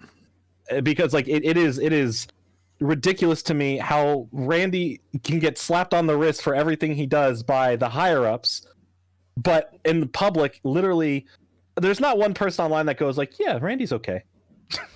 I have not seen one person really defend Randy. There's also the alleged $12 million bonus. That's another thing in that lawsuit going on. Yeah. There's those $12 million that disappeared. The game, according to them, by the way, record-breaking. Yeah, right. These are record-breaking numbers. Billion dollar franchise. But here's the thing that is all BS when they're telling the employees like, well, we had some we had some expansion and a lot of unforeseen things here and there. I'm like, no, all this is charted out, allotted with budget way in advance. If you're going to expand, if you're going to do this, you allot for it, you plan for it, you budget for it. You don't go over budget that massively where you didn't know how much you spent by the end of it. If you knew these people weren't getting their bonuses, you knew a long time ago. Yes. And so you had these people working day in and night out with the thought that they were going to make 5 to 6 figure bonuses depending on how long they have worked there. And basically when it comes, time to write the checks, oh, by the way, we're finishing up all 4 DLCs finally and getting them, bug fix and finishing up the rest of them. You're not getting paid extra, and if you don't like it, you can leave. That is the most mafioso, terrible way to run a company. That's how you lose your talent, right there. All the talent is going to walk. Yes. Yep. And it's weird because you're running. I think as much as as what's that? Go ahead. You lagged a little bit. Go. Yeah, you're good. You're good. Oh, go ahead. okay, sorry about that. As much as I can't stand Randy Pitchford, I think he's a terrible human being. He's doing this because he knows he can get away with it right now, especially with the job market the way it is due to the pandemic. Nobody's walking out of their jobs at Gearbox. Nobody's leaving. Borderlands is one of the biggest franchises in the industry now. Borderlands 3, Borderlands 2 was record breaking, and Borderlands 3 is selling more than Borderlands 2 did. Take-Two is certainly not going to drop Gearbox because Gearbox owns the Borderlands IP. And it makes them millions and millions of dollars. They're not going to force Randy out because he is the face of Gearbox, and I think there's going to have to be a point where they have to get rid of Randy. Right. If let's say nothing else happens bad with Randy from this point on, right? Then nothing's going to happen. But every time we have thought Randy has done the worst thing he could have done. Somehow, a few months later, something else comes out now he punches babies in the face on the street. After Random stuff comes out. After the thumb drive thing, if that wasn't enough to get rid of him, that ain't going to work. It would have to be something far more significant, I think, depending on where this legal stuff goes, where the legal stuff goes with this 12 million bonus, what maybe happens if, let's say, everyone goes back to work right after this, things settle in, and everyone's like, we didn't get our bonuses, screw you, we quit, we're boycotting, we're not making games. Yes, there's a lot of people that want to jump into the industry and take these spots, but the senior talent is not going to be there. Well, if they release a bad, let's say, next Borderlands game, because they didn't have the talent or any of the resources from beforehand that were making and putting their love, sweat, and tears into this stuff, they're going to have a problem where everyone says Borderlands 4 or whatever is terrible. We don't want to support them because all the other times they do other games are awful. Look at what happened with Aliens. Look at what happened with Duke Nukem. Look at what happened with Battleborn. They just threw that game out there to die. They didn't even care. And it's sad to me to see a company that can do so much great because the people that work there are fantastic. They are. It's just the leadership there is so awful. And there was a time, like, I go back and watch Randy videos way in the past before Borderlands 1 was out, and how passionate he was, how excited he was, this young face, like, oh yeah, I'm so excited, I'm passionate about it. And then I've watched him over the years. He started dressing better. He started turning into like a mob member. He literally acts and works around like he is king shit and cannot be touched. Absolute power corrupts absolutely, man. And it's horrible to see. So a couple months ago, I went to Gearbox. They actually invited me. This was after they flew a bunch of YouTubers in to play Borderlands 3, and I couldn't do that. But I live next to the studio, so they ended up reaching out to me and saying, do you want to come play Borderlands 3? This was a couple months before it came out. So I went there. The developers let me play it for about 3 hours. Everybody there, they let me walk around and talk to people and stuff. I got to explore the fucking studio. Everybody there was so passionate and so hyped and so talented. There's people with like 5 monitors doing crazy concept art and stuff. The fact that those people who are in the trenches, the nicest, hardest working people, got screwed over. Like, that's what kills me, is that I feel like so many people just think of it as like employees lost money. No, this is artists who are getting screwed out of their art so Randy Pitchford can get an 8th hot tub. That's what it sucks, because he knows a lot of them, for them, it's their dream job. So a lot of them will stick through it. And at what point is it enough for individuals to realize this isn't worth the quote unquote dream job? Well, my question is a big enough situation. Hey now, the dream is my question is, how that's why is are non-competes still a major thing? Are non-competes still a major thing in the gaming industry? Because even if this is like the dream job they all went to and then found out it was shit and they were going to be treated like shit in it, if they leave and they can't work in the games industry afterwards, what the hell are they going to do? Like, non-compete, they're going to have to change that. Well, it's not so much non-competes, because I mean those really aren't much of a thing anymore. It's that Randy Pitchford is extremely powerful and can blacklist you if he wants to. Like, he holds a lot. He, as shitty as he is, he's Randy Pitchford. Who's giving him all this power? We are. But I'm saying 2K is the one who could stomp him out. But they're not going to. But they should. They could replace him with someone better. They absolutely should, but they're not going to, because he makes the money. Anyone that's the bottom line. I mean, correctly. If 2K is sitting there and allowing this to happen, knowing that they'll make more money and Randy will make more money because the people who actually are making the game don't get this money, then that is both messed up on Randy's part and 2K's part. We have to stop spending money on their stuff then. Like, just stop. But I can't, because it's Borderlands. You see, I'm in a conundrum. I'm in a conundrum. So let me push back against it. Like, I don't like boycotting these companies. So, like, I'm not a Borderlands guy, so it doesn't matter to me. But I don't like boycotting these companies because, you know, it's not Randy who's going to feel the crunch. He's a multimillionaire. It's the people who are working below the market average who are going to feel the crunch if we don't buy their games. So what's the solution? Everyone is kind of needs to walk out, and indie games need to become more like prevalent. I mean, unfortunately, right now there is no real good solution for this, which is exactly why Randy is doing this, because he knows there is no good solution for it. He knows he's not going anywhere. So I mean, it's either people walk out or we wait till the government gets involved. That's what it sounds like. Yeah, I mean, it's gonna until someone makes a better Borderlands. That's oh my god, happen. Jordan. No, here's no, like, let's listen to what I'm saying with that. I know that we're dragging this on because we have other stuff to get to, but I'm saying, like, look what happened with how Bethesda turned into the last few years, right? Then all of a sudden, the other people who left and have their own stuff, or Obsidian, right? They have the Outer Worlds, right, which is a better Fallout game than Fallout right now, than current Fallout. So something like that, another company's going to come around, and people are going to be worried. Okay, we got our Fallout type game, and Bethesda's still doing shady stuff that we're not interested in. Cool, I don't have to worry about them. I got this new game right here. But something's going to happen that takes our attention away. Let's be real though. Does 90% of the video game audience give a shit about stuff like that? No. Nope, they don't. It's all people on Twitter. It's like, oh, I can get some retweets and some likes by being by virtue signaling and shit. At the end of the day, well, I don't know if they're virtual signaling. You're saying they don't care, that nobody cares about this, and I feel like some people do. I think some people legitimately, like, having met those developers, I do. I legitimately care. Also, I think, but I know what you're saying. Yeah. So I mean, it's just, you know, it's business at the end of the day, and it's. You know, Twitter is a very small. Twitter is a very we know that at this point. in the actual, as far as what actually happens in real life. So, I don't think any sort of big impact will come from it, and hopefully it does. But I know Randy won't, because now he's a movie star because his precious game's being turned into a movie, and that's all he cares about right now. Even though they chose the wrong director. Sean's right. Here's the thing. I know he's not going to happen. No, wait, resign. Let Nate talk. He said something about to say, Sean. No, Sean's right. Right, nothing's going to happen because the general gaming community and audience doesn't care. Randy continues to make money for his parent company. It's the same as what we're seeing from Naughty Dog. Naughty Dog crunched the hell out of their employees for The Last of Us 2. Sony doesn't care. They're going to make hundreds of millions of dollars. We see it with Rockstar and the Hauser brothers. They work their people in crunch. They don't care because their parent company at Take-Two, and they're making billions of dollars. And at the end of the day is, I want to make money. That's capitalism. No, and of course, while all that's still bad, and that should be a precedent that needs to be fixed, when you look at Randy specifically, it's not just about the crunch. Randy has done some terrible things for and around the company, and that's the other issue. The company could be great under better leadership, because so far they only have one real big hit of a series, and that's Borderlands. Everything else they've tried to do, it feels like they've just stepped on it or pushed it aside or used it as fronts to get other money. Yes.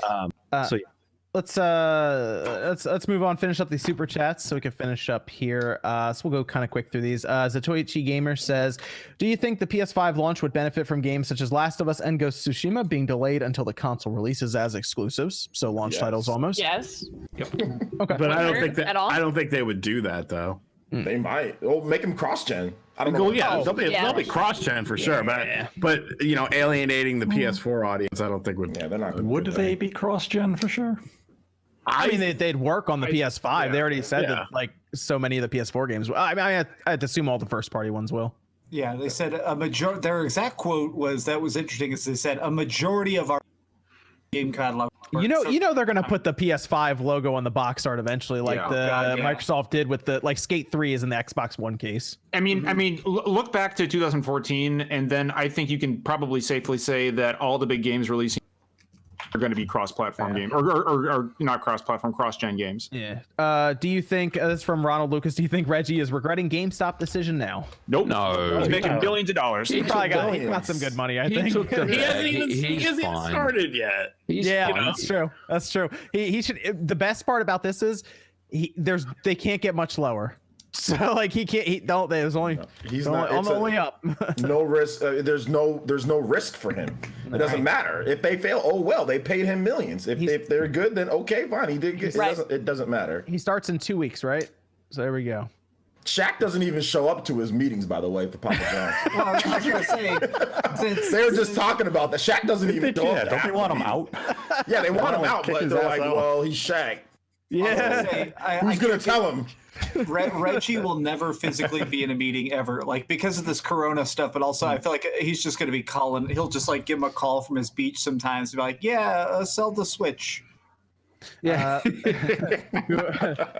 Gustavo Lopez with the pretty cool fist bump sticker. Awesome. Peter says, "Love this podcast. Quick question: do you think the Xbox Series X PS5 will see an early 2021 release due to the possible production delays?" We talked about a little bit of that earlier. You never know, I guess, that one, but we talked a little bit about that earlier. AC the Human says, not relevant, but thoughts on the Tiger King. Very quickly, anyone I have not watched it yet, good or bad? Joe Exotic! Is it like a sequel to The Lion King? No, I know the story, but I haven't watched it. Free Joe Exotic. Honestly, I'm watching Ozarks. Ozark's great, but if you're bored, you should watch Tiger King. But yeah, it's a Netflix reality TV show. About big cats. Just watch the first episode and then decide if you want to keep watching it. Yeah, there's not a single redeemable. No, just watch the trailer. Honestly, just watch the trailer. Yeah, I would agree with that too. Yeah, the trailer. Everybody on there is terrible. They're all terrible. Yeah, but free Joe Exotic at the same time. Ethan R says Jason Levine for SpawnCast. Sakon 10 says. Oh man, heard it here first. Sakon 10 says the 1,000-Year Door, Fire Emblem, Three Houses, or Dual Strike. Which is best in the system game? Fire Emblem. I don't even know what the hell you just said. Mario Sunshine. Yeah. Wait a minute. I mean, if we want to get technical here, Fire Emblem Three Houses is not in Intelligent Systems game. It's mostly Koei There you go. Tecmo. Okay. But it's still Intelligent Systems. Stop it. Hey, the developers is Koei Tecmo. I 1,000-year know, door, but right? It's still Fire Emblem. Stop it. It's still Intelligent Systems. Review Tech USA. Rich left a super chat saying, "I'm offended. I'm not on the SpawnCast. No more nudes for any of you." Dang it! Rich, we'll get Rich back on the SpawnCast. Sure, we'll in a week or two we'll get him on here and talk Yay. about some things. Absolutely. I'll get to Rich on Twitter. We'll get him back on here. Sammy says, "How about re-releasing Diddy Kong Racing 64?" Yes. No. I'm on board with that. That'd be cool. Yeah. Yes. Been hearing that for 20 years. Yeah. But what they they did ain't doing it. Guys, it's on the DS. Okay. They ain't Oh, the doing it. DS version was so bad. Rebecca. It wasn't. It was fine. Come on now, Rebecca Sean. says, "Can someone talk about the weirdness of Cooking Mama release was on eShop, then torn down, and physical is out at different prices?" Yeah, I don't know. That was supposed to come out in March, right? And it never did, and then it kind of did, and then I have no idea. About that. It came out, but it didn't. They removed it from the eShop for some reason, and like physical copies were very, very limited. It might be I worth don't know what grabbing the that. I bet you there's something in there they have to remove or something. A penis. I don't even think you can find it anywhere. Try to find it. Try to find it. I'm telling you, try to find this physical copy. It might be kind of rare in like a year or two.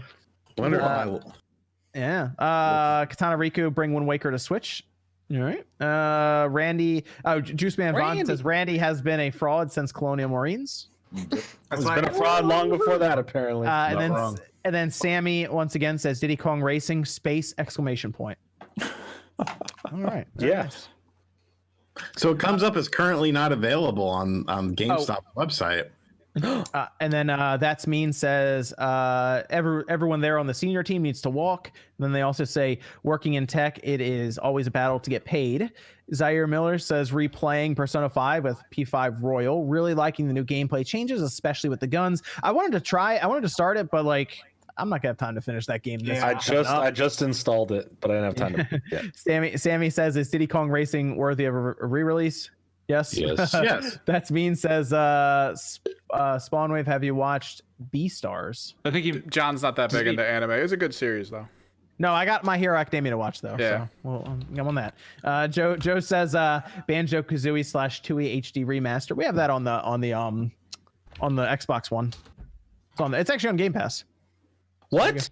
Oh God! You can actually get 3 months for $1 right now. Oh wow! Really? What? Are we talking regular or ultimate? Ultimate. Let's That's a great deal.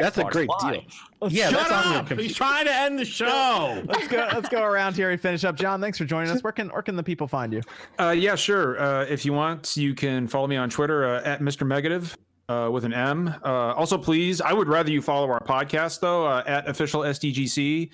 And we go live every Thursday night at 9 p.m. Eastern Standard Time on twitch.tv/official SDGC. And If we've you have got a link for that, you want to drop it in the chat, or Evan can, or somebody can for you. Yeah, I can drop a link in the chat for that. And we also have a Discord. We have a Discord with over 200 people, a lot of industry figures in there. So come hang out. Okay, that's good. Miss Click, what about you? Yeah, thanks for having me on again. You guys can find me here on YouTube as Miss Click Gaming, or I am live every day and night at this point at twitch.tv/missclick_live. Everything else you can find me at missclickgaming.com for all the other stuff. Okay, and Sean?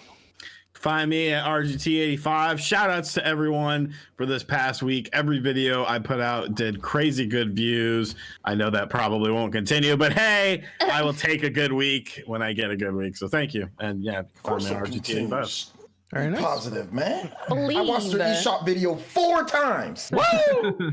4 times I watched it. It was And that so wasn't damn even the big banger of the week. The big banger for me was the Mario rumor. So good. Yeah.